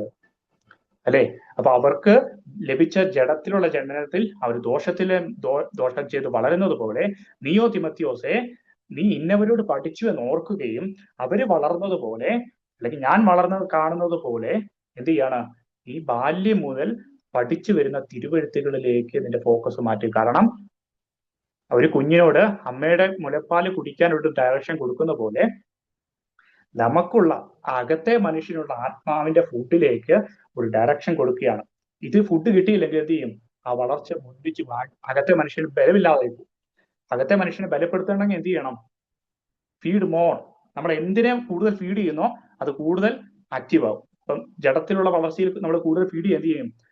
ആ ജഡത്തിലുള്ള സ്വഭാവത്തിന്റെ കാര്യങ്ങൾ ആക്റ്റീവ് ആയിക്കൊണ്ടിരിക്കും. പക്ഷെ അകത്തെ മനുഷ്യരെ ഫീഡ് ചെയ്താൽ പ്രാർത്ഥനയിലും വചനധ്യാനത്തിലും ആ കുഞ്ഞമ്മയുടെ കരത്തിൽ ഇരിക്കുന്ന പോലെ ദൈവസന്നിധിയിൽ ഇരുന്ന അപ്പന്റെ കരത്തിലുള്ള കേൾക്കുന്ന കാര്യങ്ങളിൽ നമ്മുടെ ആത്മാവിനെ ഫീഡ് ചെയ്തുകൊണ്ടിരുന്നാൽ ജഡം വീക്ക് ആയിക്കൊണ്ടിരിക്കും. ഇതാണ് നമ്മുടെ അകത്ത് തന്നെ നടക്കുന്ന ഒരു സ്പിരിച്വൽ ഗ്രോത്ത്. ഇതാണ് എക്സ്റ്റേണലിലൂടെ ജഡം വീക്ക് ആകുകയും, കാരണം ജഡത്തിന് ഫുഡ് കിട്ടുന്നില്ല. എന്ന് വെച്ചാൽ ഇന്റേണലി ഉള്ള നമ്മുടെ ആത്മാവിന് പുതുക്കം പ്രാപിക്കത്തക്കമുള്ള ജീവന്റെ വചനം നമുക്ക് ഫീഡ് ചെയ്തുകൊണ്ടിരുന്നാൽ അകത്തെ മനുഷ്യൻ നാൾക്ക് നാൾ ബലം പ്രാപിച്ചുകൊണ്ടിരിക്കും. അല്ലെ? അപ്പൊ പുറമേ ഉള്ള നാൾക്ക് നാൾ ക്ഷയിച്ചാലും അതിന്റെ റിസോഴ്സുകൾ ക്ഷയിച്ചാലും നീയോ തിമത്തിയോസെ അതിനെ അന്വേഷിച്ച് പോകുന്നവർ ദോഷത്തിലാണ് വളർന്നു വരുന്നത്. പക്ഷെ നീയോ തിമത്തിയോസെ നീ രക്ഷയ്ക്ക് ജ്ഞാനിയായി വളർന്നു വരണം. അപ്പം back to our 14th verse. നീയോ ഇന്നവരോട് പഠിച്ചു എന്ന് ഓർക്കുകയും ക്രിസ്തുവേശിലുള്ള വിശ്വാസത്താൽ നിന്നെ രക്ഷയ്ക്ക് ജ്ഞാനിയാക്കുവാൻ മതിയായ തിരുവെഴുത്തുകളെ ബാല്യം മുതൽ അറിയുകയും ചെയ്യുന്നതുകൊണ്ട് നീ പഠിച്ചും നിശ്ചയം പ്രാപിച്ചും ഇരിക്കുന്നത് നിലനിൽക്കണം. പഠിക്കുക, പഠിച്ച കാര്യങ്ങൾ എന്ത് ചെയ്യാണ്? അതിൽ നിശ്ചയം പ്രാപിക്കുക. അത് നമ്മുടെ ഡേ ടു ഡേ ലൈഫിലാണ് ആ ഒരു എക്സാം ഇരിക്കുന്നത്. ഒരു കാര്യം പഠിച്ച് നിശ്ചയം പ്രാപിക്കുന്ന എങ്ങനെയാണ്? അതിന്റെ എക്സസൈസുകൾ ചെയ്യുമ്പോഴാണ്, അല്ലേ? ഒരു കാര്യം പണ്ടൊക്കെ പാഠപുസ്തകങ്ങളിൽ നമ്മൾ ഒരു കാര്യം പഠിച്ചു കഴിഞ്ഞാൽ അതിന്റെ ലാസ്റ്റ് അതിന്റെ എക്സസൈസുകൾ ഉണ്ടായിരുന്നു. അപ്പൊ ആ എക്സസൈസ് ചെയ്യുമ്പോഴാണ് ആ പഠിച്ച കാര്യങ്ങളെ കുറിച്ചുള്ള നിശ്ചയം ഉണ്ടാകുന്നത്. ഇപ്പോൾ നമ്മൾ ഈവൻ നമ്മൾ ഈ ദിവസങ്ങളിൽ തിമോഥെയോസ് ലേഖനം പഠിച്ചുകൊണ്ടിരിക്കുകയാണ്. അപ്പൊ അതിനനുസരിച്ചുള്ള എക്സസൈസുകൾ ദൈവം നമ്മുടെ ജീവിതത്തിൽ സിറ്റുവേഷൻ ഉണ്ടാക്കി തരും. അപ്പൊ നമ്മുടെ പരീക്ഷാ പേപ്പറുകൾ പലർക്കും പല ഡിഫറെന്റ് ആയിരിക്കും. ആ എക്സസൈസുകൾ ചെയ്യുമ്പോഴാണ് ഈ കേട്ട വചനത്തിന്റെ ഒരു ഗ്രോത്ത് നമ്മുടെ അകത്തുണ്ടാകുന്നത്, അല്ലെ? ആ നിശ്ചയം പ്രാപിക്കുന്നതിൽ നിലനിൽക്കുക, അതൊരു കണ്ടിന്യൂസ് ഗ്രോത്ത് ആണ്. ഇനി ക്രിസ്തുയേശുവിലുള്ള വിശ്വാസത്താൽ നിന്നെ രക്ഷയ്ക്ക് ജ്ഞാനിയൊക്കെ മതിയായ തിരുവെഴുത്തുകൾ.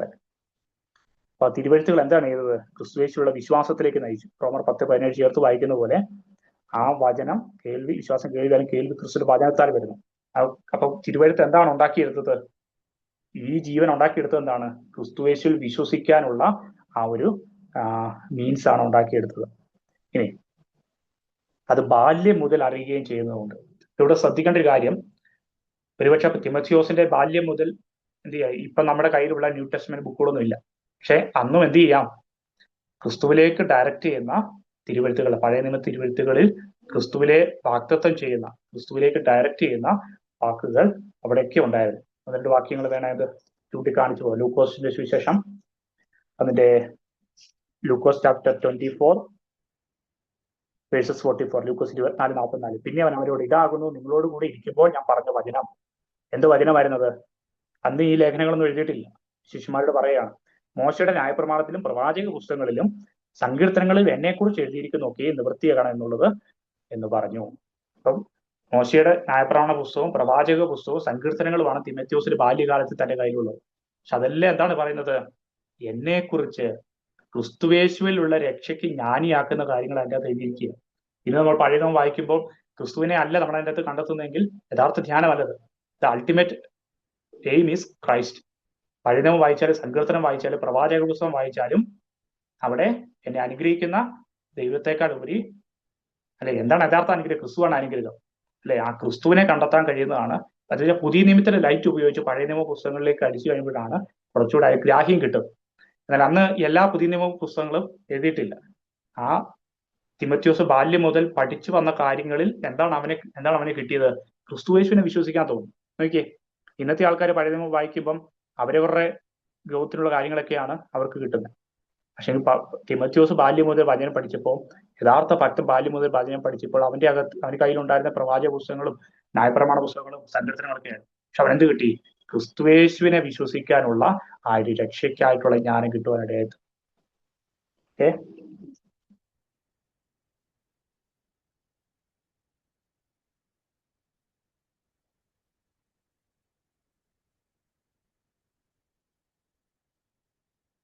ജോൺ ചാപ്റ്റർ 5 വേഴ്സസ് 39, യോഹന്നാൻ 5:39. നിങ്ങൾ തിരുവെഴുത്തുകളെ ശോധന ചെയ്യുന്നു, അവയിൽ നിങ്ങൾക്ക് നിത്യജീവനുണ്ടെന്ന് നിങ്ങൾ നിരൂപിക്കുന്നല്ലോ. അവ എനിക്ക് സാക്ഷ്യം പറയുന്നു. എങ്കിലും ജീവൻ പ്രാപിക്കേണ്ടതിന് എന്റെ അടുക്കൽ വരുവാൻ നിങ്ങൾക്ക് മനസ്സില്ല. അപ്പം ഇതെല്ലാം ഇത് എഴുതുകയും ഇത് പഠിപ്പിക്കുകയും ചെയ്ത ശാസ്ത്രിമാരോട് പറയുകയാണ്, നിങ്ങൾ തിരുവെഴുത്തുകളെ പഠിക്കുന്നുണ്ട്, അതിൻ്റെ അകത്ത് നിത്യജീവനുണ്ടെന്ന് അറിയാം, പക്ഷെങ്കിൽ നിങ്ങൾക്കത് വിശ്വാസമായി പരിണമിക്കാത്തതുകൊണ്ട് പക്ഷെങ്കിൽ ജീവൻ പ്രാപിക്കേണ്ടതിന് എന്റെ അടുക്കൽ വരുന്നില്ല. അപ്പം ഒരു കൂട്ടം ആൾക്കാർക്ക് ഇതേ തിരുവെഴുത്ത് കയ്യിലിരിക്കുകയാണ്, പക്ഷെങ്കിൽ ക്രിസ്തുവിനെ കണ്ടെത്താൻ കഴിയുന്നില്ല. നോക്കിയേ, പക്ഷെ തിമോഥെയോസിന് ഭാഗ്യം ലഭിച്ചു. ഇതേ തിരുവെഴുത്തുകളെ കൈ കിട്ടിയപ്പോൾ ക്രിസ്തുവേശുവിലുള്ള വിശ്വാസത്തിൽ രക്ഷയ്ക്കായി ജ്ഞാനം വളരുവാൻ തിമോഥെയോസ് ഭാഗ്യം ലഭിച്ചു. ഓക്കെ, അതേ ന്യായപ്രമാണ പുസ്തകങ്ങളിലൂടെ, അതേ പ്രവാചക പുസ്തകങ്ങളിലൂടെ, അതേ സങ്കീർത്തന പുസ്തകങ്ങളിലൂടെ ശാസ്ത്രിമാര് ഇത് ബുദ്ധിയിൽ അന്വേഷിച്ചിട്ട് അവർക്ക് ക്രിസ്തുവിനെ കിട്ടിയില്ല. പക്ഷെങ്കിൽ തിമോഥെയോസിന് ഇത് ആ വിശ്വാസം നിന്നിലും ഉണ്ടെന്ന് ഞാൻ വിശ്വസിക്കുന്ന പറയുന്ന 1-ാം അധ്യായത്തിലെ വാക്യം പോലെ തിമോഥെയോസിന് ഈ വിശ്വാസം ലഭിച്ചെന്ന് പൗലോസിന് ഉറപ്പായി. അനേക ജ്ഞാനികൾക്കും വിവേകികൾക്കും ഇതൊക്കെ അരച്ച് കളക്കി പഠിച്ച് ഇതിന്റെ ഡയമെൻഷൻസും ഇതിന്റെ പല കമന്ററീസും എഴുതുകയും പഠിപ്പിക്കുകയും ചെയ്യുന്ന വൈശ്യന്മാർക്കോ ശാസ്ത്രിമാർക്കോ ഇതിനകത്ത് ക്രിസ്തുവിനെ കിട്ടിയില്ല. അതായത് അൾട്ടിമേറ്റ് എയിം കിട്ടിയില്ല. അതുകൊണ്ട് ഇവർക്ക് ക്രിസ്തുവിന്റെ അടുക്കൽ ജീവൻ പ്രാപിക്കാൻ എങ്കിലും ജീവൻ പ്രാപിക്കേണ്ടതിന് എന്റെ അടുക്കൽ വരുവാൻ നിങ്ങൾക്ക് മനസ്സില്ല. പക്ഷെ തിമോത്തിയോസിന്റെ അകത്ത് ബാല്യം മുതൽ ഈ പുസ്തകങ്ങൾക്കായി കിട്ടിയപ്പോൾ പരിശുദ്ധാത്മാവാണ് എന്ത് ചെയ്തത്? അവന്റെ ഹൃദയം തുറന്നിട്ട് ഇതിന്റെ അകത്ത് ക്രിസ്തുവിന്റെ സമ്പത്തിനെ അവനെ കാണിക്കുവാനിടയിൽ തീർന്നു. അപ്പൊ ഇന്നും നമ്മൾ തിരുവെഴുത്തുകൾ വായിക്കുമ്പോൾ നമ്മൾ എന്താണ് കാണേണ്ടത്? ക്രിസ്തു മഹത്വപ്പെട്ട് നിൽക്കുന്നിട്ട് കാണണം.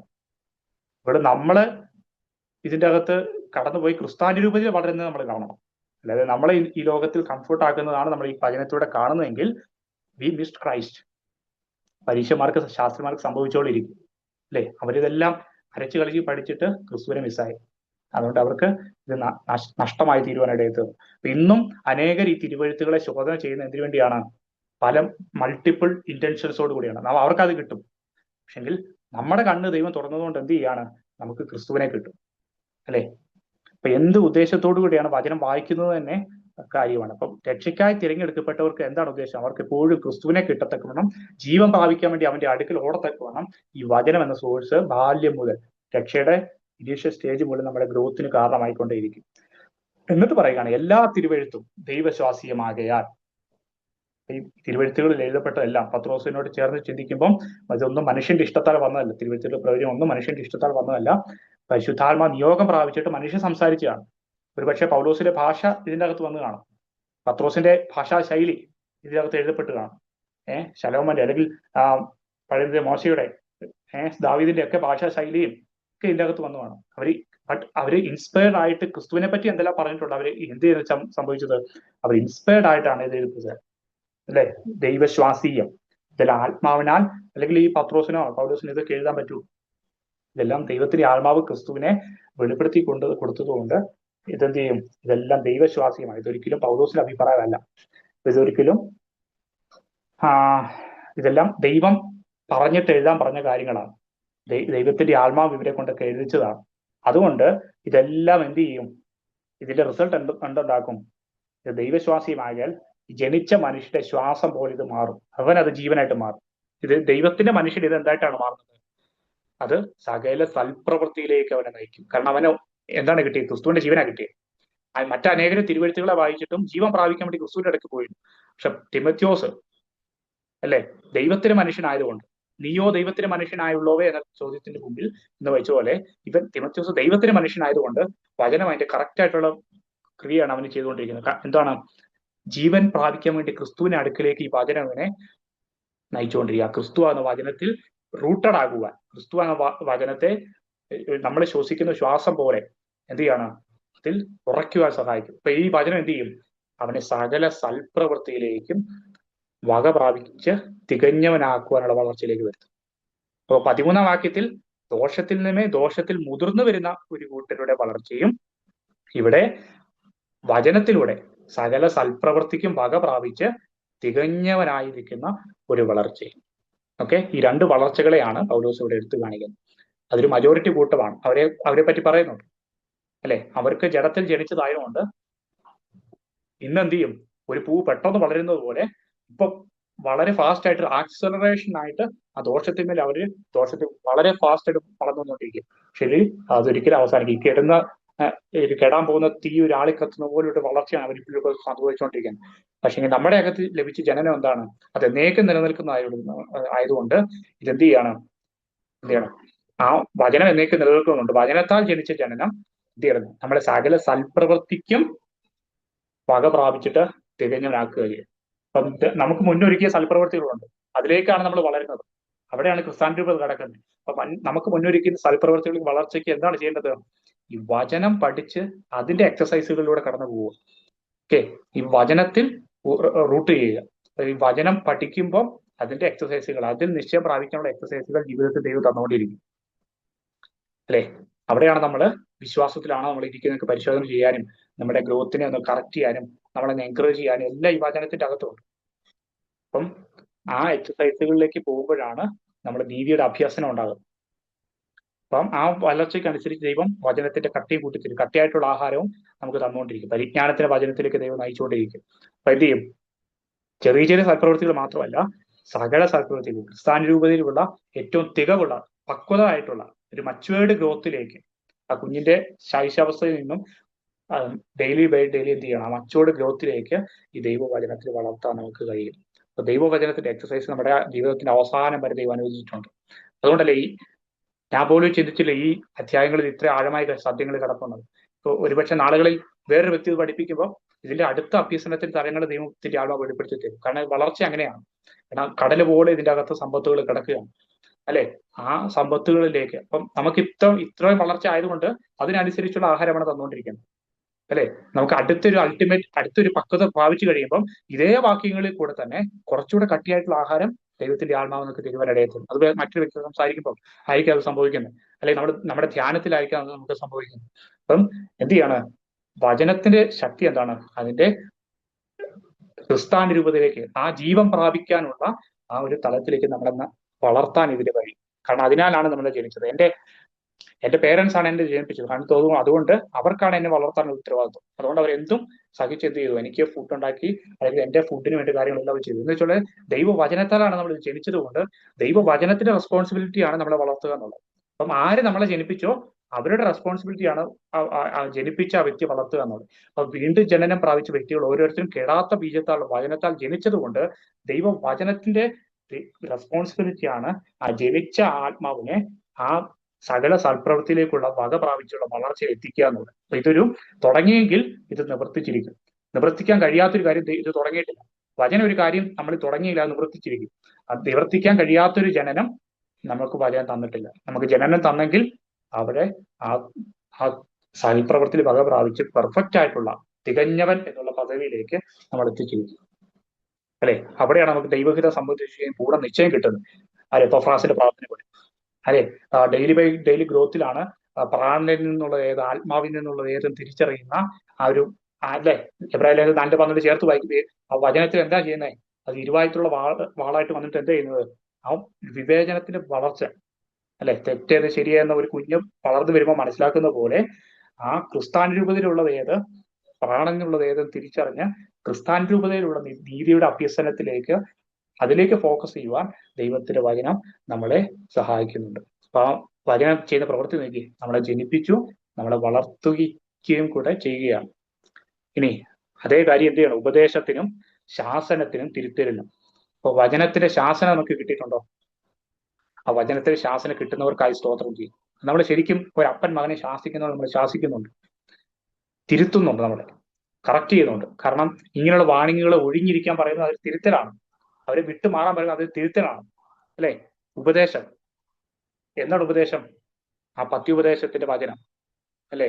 ആ എന്നെ കൊണ്ട് ഇത് ചെയ്യാൻ കഴിയത്തില്ല, എന്നാൽ എന്റെ അകത്ത് ജനിച്ച ജനനത്തിൽ അവന് ക്രിസ്തുവിന്റെ ജീവൻ ലഭിച്ചാൽ ആ ക്രിസ്തുവിന്റെ അടുക്കിലേക്ക് കൊണ്ടുപോകുന്ന ഉപദേശം, ആ ക്രിസ്തുവിന്റെ അടുക്കിലേക്ക് കൊണ്ടുപോകുന്ന ഉപദേശത്തിനകത്ത് നമ്മുടെ ജഡം നമ്മൾ നിൽക്കുന്നത് കൊണ്ട്, പഴയ പാപശീലങ്ങൾ ഈ ശരീരത്തിലുള്ളത് കൊണ്ട് ശാസനകൾ വേണ്ടി വന്നേക്കാം.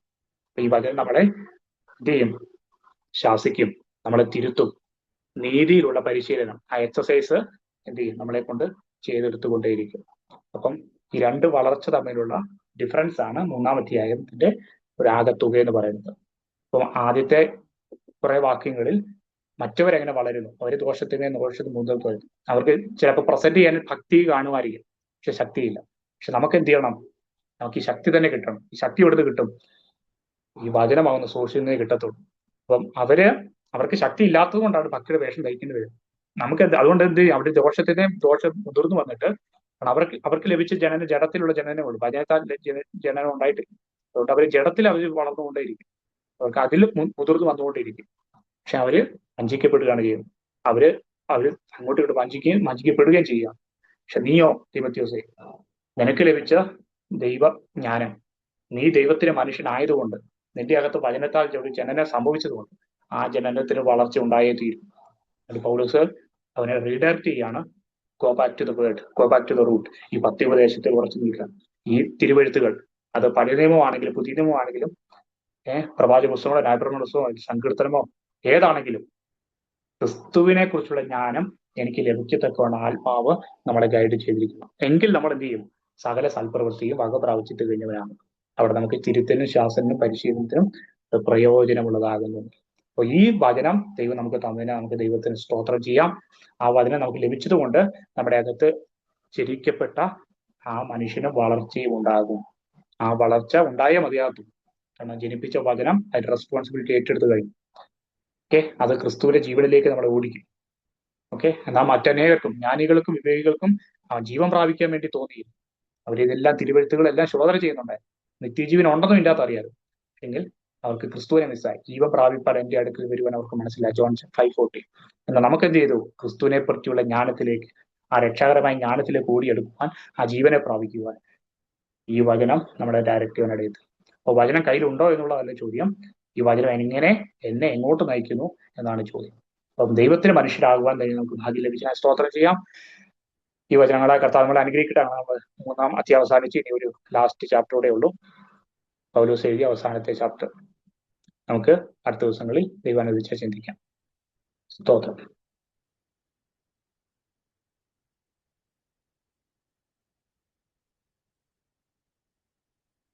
ഇതിനകത്ത് മറ്റൊരാൾക്കെങ്കിലും സംസാരിക്കാനുണ്ടെങ്കിൽ അടിയ.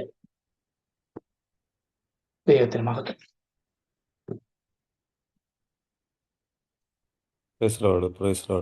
ഈ ദൈവശാസ്ത്രീയമായിട്ടുള്ള തിരുവെഴുത്ത് അത് ഇപ്പൊ ബ്രദർ ചിന്തിച്ച പോലെ അത് നമ്മളെ വീണ്ടും ജനിപ്പിച്ചു. അത് നമ്മളെ എപ്പോഴും ക്രിസ്തുവിന് നേർക്കേ നടത്തുന്നുള്ളൂ. പത്യവചനം നമ്മളെ ക്രിസ്തുവിന് നേർക്കേ നടത്തുന്നുള്ളൂ. പത്യവചനം നമ്മളെ വേർതിരിക്കുന്നത് നമ്മളിൽ നിന്ന് തന്നെയാണെന്നുള്ളത് നമുക്ക് മനസ്സിലായി വരും. ഓരോ ദിവസവും നമ്മൾ ഹോൾഡ് ചെയ്തുകൊണ്ടിരിക്കുന്ന എല്ലാം, നമ്മുടെ ഹൃദയത്തിനകത്തുള്ളത് ഉൾപ്പെടെയുള്ളതിനെല്ലാം ദൈവം പൂർണ്ണമായിട്ടും തന്നെ നീക്കിക്കളഞ്ഞിട്ട് കർത്താവ് എന്ത് ചെയ്യുന്നു? കർത്താവ് എത്രത്തോളം നമ്മളിൽ ഉണ്ടെന്നുള്ളത് നമുക്ക് ഓരോ ദിവസവും, അതാണ് ഞാനോ കുറയണം അവനോ വളരണം എന്ന് പറയുന്ന ആ ഒരു ചിന്ത പോലെ തന്നെ ഈ പത്യവചനം എപ്പോഴും നമ്മളെ ക്രിസ്തുവിലേക്ക് ഉറപ്പിക്കുക ചെയ്യുന്നത്, ക്രിസ്തുവിനെ ഫോക്കസ് ചെയ്യുക ചെയ്യുന്നത്. അപ്പോൾ അവൻ്റെ പ്രാധാന്യം എനിക്ക് മനസ്സിലാകുകയും അവൻ്റെ സ്നേഹം എനിക്ക് വെളിപ്പെടുകയും ചെയ്യുമ്പോൾ ഞാൻ കൂടുതൽ അത് ആഗ്രഹിക്കുക ചെയ്യുന്നു. അപ്പോൾ ആ ഒരു ഗൈഡൻസ് കിട്ടാനായിട്ട് എനിക്ക് എൻ്റെ ഉള്ളിലുള്ള ഒരു ആഗ്രഹം എപ്പോഴും അങ്ങനെ തന്നെയാണ്. ഞാൻ എപ്പോഴും പറയും, കർത്താവ് നീ എന്നെ നയിച്ചാൽ മതി. കാരണം ഞാൻ ശരിയല്ലെന്ന് എനിക്കറിയാം. അപ്പം ഞാനത് ശരിയല്ലെന്ന്, ഞാൻ പാപിയാണെന്ന് അറിഞ്ഞത് മാത്രമല്ല, എൻ്റെ ചിന്തയും എല്ലാ സാധനങ്ങളും എനിക്ക് തന്നെ ഇഷ്ടപ്പെടാത്തവണ്ണം മലിനമാണ്. എന്ന് പറഞ്ഞാൽ പണ്ടത്തെ മലിനതയല്ല ഞാൻ ഉദ്ദേശിക്കുന്നത്. കൂടുതൽ നമ്മൾ ക്രിസ്തുവിൻ്റെ വെളിച്ചം കൂടുതൽ അടിക്കുമ്പോഴാണ് ഈ പ്രോബ്ലം വരുന്നത്.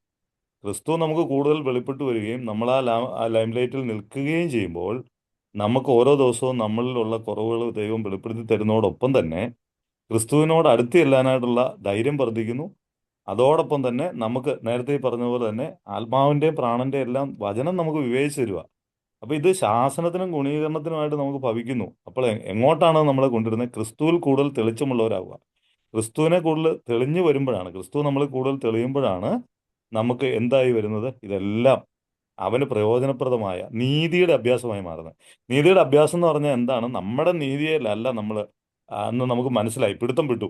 നമ്മുടെ നീതിയിലുള്ള പിടുത്തം നമ്മൾ വിട്ടു. അപ്പോൾ നമ്മൾ പരിജ്ഞാനത്തിലേക്ക് കടന്നു. പക്ഷെ ഇത് പ്രാക്ടീസ് ചെയ്യാനായിട്ട്, ക്രിസ്തുവിനെ പ്രാക്ടീസ് ചെയ്യുമ്പോഴാണ് നമ്മൾ ഈ നീതി അഭ്യസിക്കുക.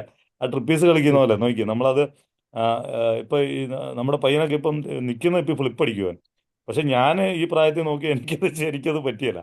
അപ്പോൾ അവൻ പ്രാക്ടീസ് ചെയ്തുകൊണ്ടേ ഇരിക്കുമായിരുന്നു. കുറേ നാളുകളായിട്ട് അവൻ ചാടുകയും മറിയുകയും ചെയ്തുകൊണ്ടിരുന്നു. അവന് നിൽക്കുന്ന ഇപ്പോൾ ഫ്ലിപ്പ് ചെയ്യാൻ പറ്റും എന്ന് പറയുന്നത് പോലെ ക്രിസ്തുവിൻ്റെ നീതി നമ്മൾ അഭ്യസിക്കും തോറും നമുക്ക് എന്ത് ചെയ്യാൻ പറ്റും? നമ്മൾ ക്രിസ്തുവിനെ കൂടുതൽ അറിയുകയും അനുഭവിക്കുകയും ക്രിസ്തു അവിടെയാണ് നമ്മൾ നേരത്തെ കേൾക്കുന്ന പോലെ ആത്മാവിൻ്റെ ഫലം നമ്മളിന്ന് പുറത്തേക്ക് വെളിപ്പെട്ടു പോകുന്നത് അവിടെയാണ്. അത് നമ്മുടെ ഫലം അല്ലെന്ന് നമുക്ക് അറിയുകയും ചെയ്യാം. എന്നാൽ ക്രിസ്തു അവിടെ വെളിപ്പെടുന്നത് നമുക്ക് അനുഭവിക്കുകയും ചെയ്യാം.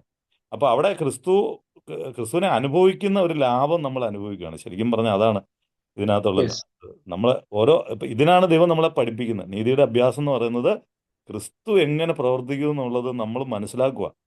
അത് നമ്മൾ ഞെട്ടിപ്പോകുന്ന പല അവസ്ഥകളും ഇതിനകത്തുണ്ട്. കാരണം എന്താണെന്ന് വെച്ച് കഴിഞ്ഞാൽ നമ്മുടെ പിടുത്തം തന്നെ വിട്ട് നമ്മൾ ഏറി നിൽക്കുന്ന ഒരു അവസ്ഥയിലോട്ട് നമ്മളെ മാറ്റും ദൈവം. ഇപ്പം ഇതിലെ ഗ്രോത്ത് തന്നെ ഇപ്പം തന്നെ നോക്കുകയാണെങ്കിൽ നമ്മൾ ദൈവത്തിൻ്റെ വചനം ശരിയായിട്ടും നമുക്ക് മനസ്സിലാകുകയും ഗ്രഹിക്കുകയും നമ്മൾ ആ ശുശ്രൂഷകളും പ്രവർത്തനങ്ങളും ഒക്കെ വരുമ്പോൾ അവിടെ എല്ലാം നമ്മളൊരു പാറ്റുന്ന അവസ്ഥയും നമുക്കുണ്ട്. നമുക്ക് അത് ആ പോംവഴി അതിനോട് കൂടെ തരുന്നുണ്ട്. ദൈവത്തിൻ്റെ ആത്മാവ് നമ്മുടെ ഉള്ളിൽ വസിച്ച് അവന് പ്രസാദകരമായ രീതിയിൽ നമ്മളെ നടത്തുന്നുണ്ട്.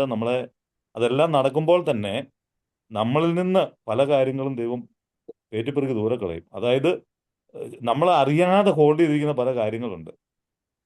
നമ്മൾ അറിയാതെ ഹോൾഡ് ചെയ്തിരിക്കുന്ന എവിടേക്കോ നമ്മൾ പിടിച്ചു വെച്ചിരിക്കുന്ന കാര്യങ്ങൾ നമ്മുടെ ഉള്ളിലുണ്ട്. എന്നാൽ ഫെയ്ത്തിന്റെ കുറവുണ്ടായിട്ടല്ല, പക്ഷെ ദൈവത്തിനറിയാം എവിടുന്നാണ് നമ്മളെ വിടിവിക്കേണ്ടത്. ഏത് ഏത് സാധനം പറിച്ചാലാണ് കൂടുതൽ ക്രിസ്തുവിന്റെ ജീവൻ നമ്മളിലൂടെ ഉരുവായി വെളിപ്പെട്ട് വരുന്നത്. കാരണം നമ്മളിൽ ഒരു മരണം സംഭവിക്കുമ്പോഴേ ഉള്ളൂ മറ്റുള്ളവർക്ക് അത് ജീവനായിട്ട് പ്രയോജനപ്പെടുന്നുള്ളൂ. അപ്പൊ ഇത് ഈ ഓരോ തവണയും നമ്മളെ മരണത്തിന് ഏൽപ്പിക്കപ്പെടേണ്ട സിറ്റുവേഷനിലേക്ക് ആ ക്രൂശീകരണം എന്നുള്ള നമ്മുടെ ആ ജഡത്തിന്റെ ക്രൂശീകരണം ഡിമാൻഡ് ചെയ്യുന്നുണ്ട് എപ്പോഴും. ഇത് ഡിമാൻഡ് ചെയ്തെങ്കിലേ ഉള്ളൂ ജീവൻ വെളിപ്പെടുന്നുള്ളൂ, ക്രിസ്തു വെളിപ്പെടുന്നുള്ളൂ. അപ്പൊ ഇവിടെ വളർച്ച എന്ന് പറയുന്നത് ഇത്രയേ ഉള്ളൂ. വളർച്ച എന്ന് പറയുന്നത് നമ്മളെ തകർത്തോണ്ട് തന്നെ ഇത് നടക്കുള്ളൂ, നമ്മളെ തകർക്കുകയും കൂടിയാണ് ചെയ്യുന്നത്. പക്ഷെ അവിടെ നമുക്ക് കിട്ടുന്ന ലാഭം എന്ന് പറഞ്ഞാൽ ക്രിസ്തുവിന്റെ ജീവൻ അനുഭവിക്കുന്ന, ആ ക്രിസ്തുവിന്റെ സ്നേഹം അനുഭവിക്കുന്ന, വചനത്തിന്റെ ജീവൻ അനുഭവിക്കുന്ന ഒരവസ്ഥ. അതാണ് നമുക്ക് ഇന്നലെ നമ്മൾ ചിന്തിച്ച പോലെ ആത്മാവിന്റെ സന്തോഷം നമ്മൾ അനുഭവിക്കും അവിടെ. അവിടെ പല കാര്യങ്ങളും നമുക്ക് ലൗകികമായിട്ടുള്ള ലോകപരമായിട്ടുള്ള പല കാര്യങ്ങളിൽ നിന്നും നമ്മളെ ദൈവം വിടുവിക്കും. അപ്പൊ ഇത് രണ്ടും കൂടി കെട്ടിപ്പിടിച്ചുകൊണ്ട് നമുക്ക് പോകാൻ പറ്റത്തില്ല. എനിക്ക് എപ്പോഴും മനസ്സിലാകുന്നത് നമുക്ക് ഒരു ഒരു ഒരു കുന്ന് കയറുമ്പോൾ നമ്മൾ നമ്മുടെ ലഗേജ് നമ്മൾ ഭാരം കുറയ്ക്കുന്ന പോലെയാണ്. നമ്മളിപ്പോ ഓരോ ദിവസവും നമ്മളിപ്പോ നോക്കുക, നമ്മൾ ഹിമാലയം കയറി പോവുകയാണെങ്കിൽ അതിന്റെ ഹൈറ്റ് കൂടുന്നതനുസരിച്ച് നമ്മുടെ ആ ബണ്ടിലിന്റെ ഇത് നമ്മൾ കുറച്ചുകൊണ്ടിരിക്കും. അപ്പം മിനിമം വേണ്ടുന്ന ഓക്സിജനെ വേണ്ട ഓക്സിജനും ആ കുക്കുകളും മാത്രമേ നമ്മൾ കരുതുള്ളൂ. ആ മിനിമം സാധനങ്ങൾ മാത്രമായിട്ട് പോകുള്ളൂ. നമ്മൾ സ്റ്റാർട്ട് ചെയ്തപ്പോൾ ചിലപ്പം രണ്ടും മൂന്നും ലഗേജ് ഉണ്ടായിരിക്കാം. ഇതുപോലെയാണ് നമ്മൾ ക്രിസ്തുവിൽ മുന്നേറുന്നതനുസരിച്ച്, വചനം വെളിപ്പെട്ട് വരുന്നതനുസരിച്ച്, ഈ ഈ വചനം നമ്മളെ പത്യോപദേശം നമുക്ക് വെളിപ്പെട്ട് കഴിഞ്ഞാൽ അത് ക്രിസ്തു മാത്രമാണ്, ഞാനിതിലില്ല, ഞാനല്ല ക്രിസ്തു അത്ര എന്നുള്ളത്, ഞാനിതിലില്ല എന്നുള്ളതിലേക്ക് മാറും. ക്രിസ്തു പൂർണ്ണ ജീവനായി നമ്മളിലൂടെ കടന്നു വരുമ്പോൾ നമുക്ക് ഈ പറയുന്ന കാര്യങ്ങളെല്ലാം നമുക്ക് അനുഭവിക്കാൻ പറ്റും. ഇപ്പൊ ഇത് വിടുവിക്കും ദൈവം. ദൈവം ഇത് ഓരോ ദിവസവും നമുക്ക് എല്ലാവർക്കും ഈ പ്രാക്ടീസ് നമുക്ക് തന്നിട്ടുണ്ട്. ഓരോ ദിവസവും നമ്മൾ ക്രിസ്തുവിനെ അനുഭവിക്കാത്ത ഒരു ക്രിസ്ത്യ ജീവിതത്തിൽ നമുക്ക് നിൽക്കാൻ പറ്റിയല്ല. അത് നേരത്തെ ബ്രദർ സൂചിപ്പിച്ച പോലെ അത് പിന്നെ അത്യല വെച്ച് ബുദ്ധിപരമായ ഒരു ആത്മീയതയാണ്. ആ ബുദ്ധിപരമായ ആത്മീയതയ്ക്ക് ഒത്തിരി വേഷം കൊണ്ടുണ്ട്. ബുദ്ധിപരമായ ഉം. ആത്മീയത അതിനകത്ത് എല്ലാ ആചാര അനുഷ്ഠാനങ്ങളും ഇതും പ്രകടനങ്ങളും ദാനവും ധർമ്മവും അങ്ങനെയുള്ളതെല്ലാം ഉണ്ട്. പക്ഷെ കർത്താവ് പറയും, ഞാൻ നിങ്ങളെ അറിയുന്നില്ല എന്ന് തന്നെ പറയുന്നത് നമുക്ക് കേൾക്കാൻ പറ്റും. പക്ഷെ ദൈവത്തിന്റെ മക്കൾ എന്നുള്ളത്, ദൈവത്തിന്റെ ആത്മാവിനാൽ വീണ്ടും ജനിപ്പിച്ചവർക്ക് ദൈവം അവരെ കൈവിടാതെ ക്രിസ്തുവിന്റെ ആ പാതയിലൂടെ തന്നെ, ആ നീതി പാതയിലൂടെ തന്നെ ദൈവം നമ്മളെ നടത്തും. ഏറ്റക്കുറച്ചിലുകൾ ഉണ്ടാവും, ഓരോരുത്തരുടെ ആത്മീയ സ്പിരിച്വൽ ഗ്രോത്ത് അല്ലെങ്കിൽ അവരായിരിക്കുന്ന അവസ്ഥയ്ക്കൊക്കെ വ്യത്യാസം ഉണ്ടാവാം. എങ്കിൽ പോലും ദൈവത്തിന്റെ ഉദ്ദേശം ദൈവം നിറവേറ്റിയെടുക്കും. അപ്പം ദൈവം നമ്മളെ അനുഗ്രഹിക്കട്ടെ. ഈ സ്തോത്രം. വചനങ്ങളെല്ലാം നമുക്ക് ആ, പ്രത്യേകിച്ച് നമുക്ക് ആ ദൈവത്തിന് ആത്മാവിന്റെ എന്ത് പ്രാണന്റെ എന്തെന്നുള്ള ആ ഒരു വിവേചനം നമുക്ക് കൂടുതൽ ഉണ്ടാവുകയും പിന്നെ ആ കൃപയുടെ അത്യന്ത ധനത്തിൽ നിന്ന് ധാരാളമായിട്ട് അനുഭവിക്കുകയും ചെയ്യും. അപ്പോൾ ഓരോ ദിവസവും എനിക്ക് മനസ്സിലാകുന്ന ഇങ്ങനെ ഞാൻ മുന്നോട്ട് പോകും തോറും എൻ്റെ പരിമിതി എനിക്ക് വെളിപ്പെട്ട് കിട്ടുമ്പോൾ അവിടെ എല്ലാം ക്രിസ്തു എനിക്ക് പകരമായിട്ട് എന്നിൽ എനിക്ക് അവിടെ ആവശ്യമാണെന്ന് മനസ്സിലായി. ഞാൻ കൃപ ചോദിക്കും, കൃപ തരുന്നുണ്ട് കേട്ടോ. അതിനകത്ത് യാതൊരു ഒരു ഒരു മടിയുമില്ല. നമ്മൾ ധൈര്യത്തോടെ ചോദിക്കുക, ആ സ്വാതന്ത്ര്യം നമ്മുടെ ഹൃദയത്തിന് അനുഭവപ്പെടുക. ദൈവം അനുഗ്രഹിക്കട്ടെ.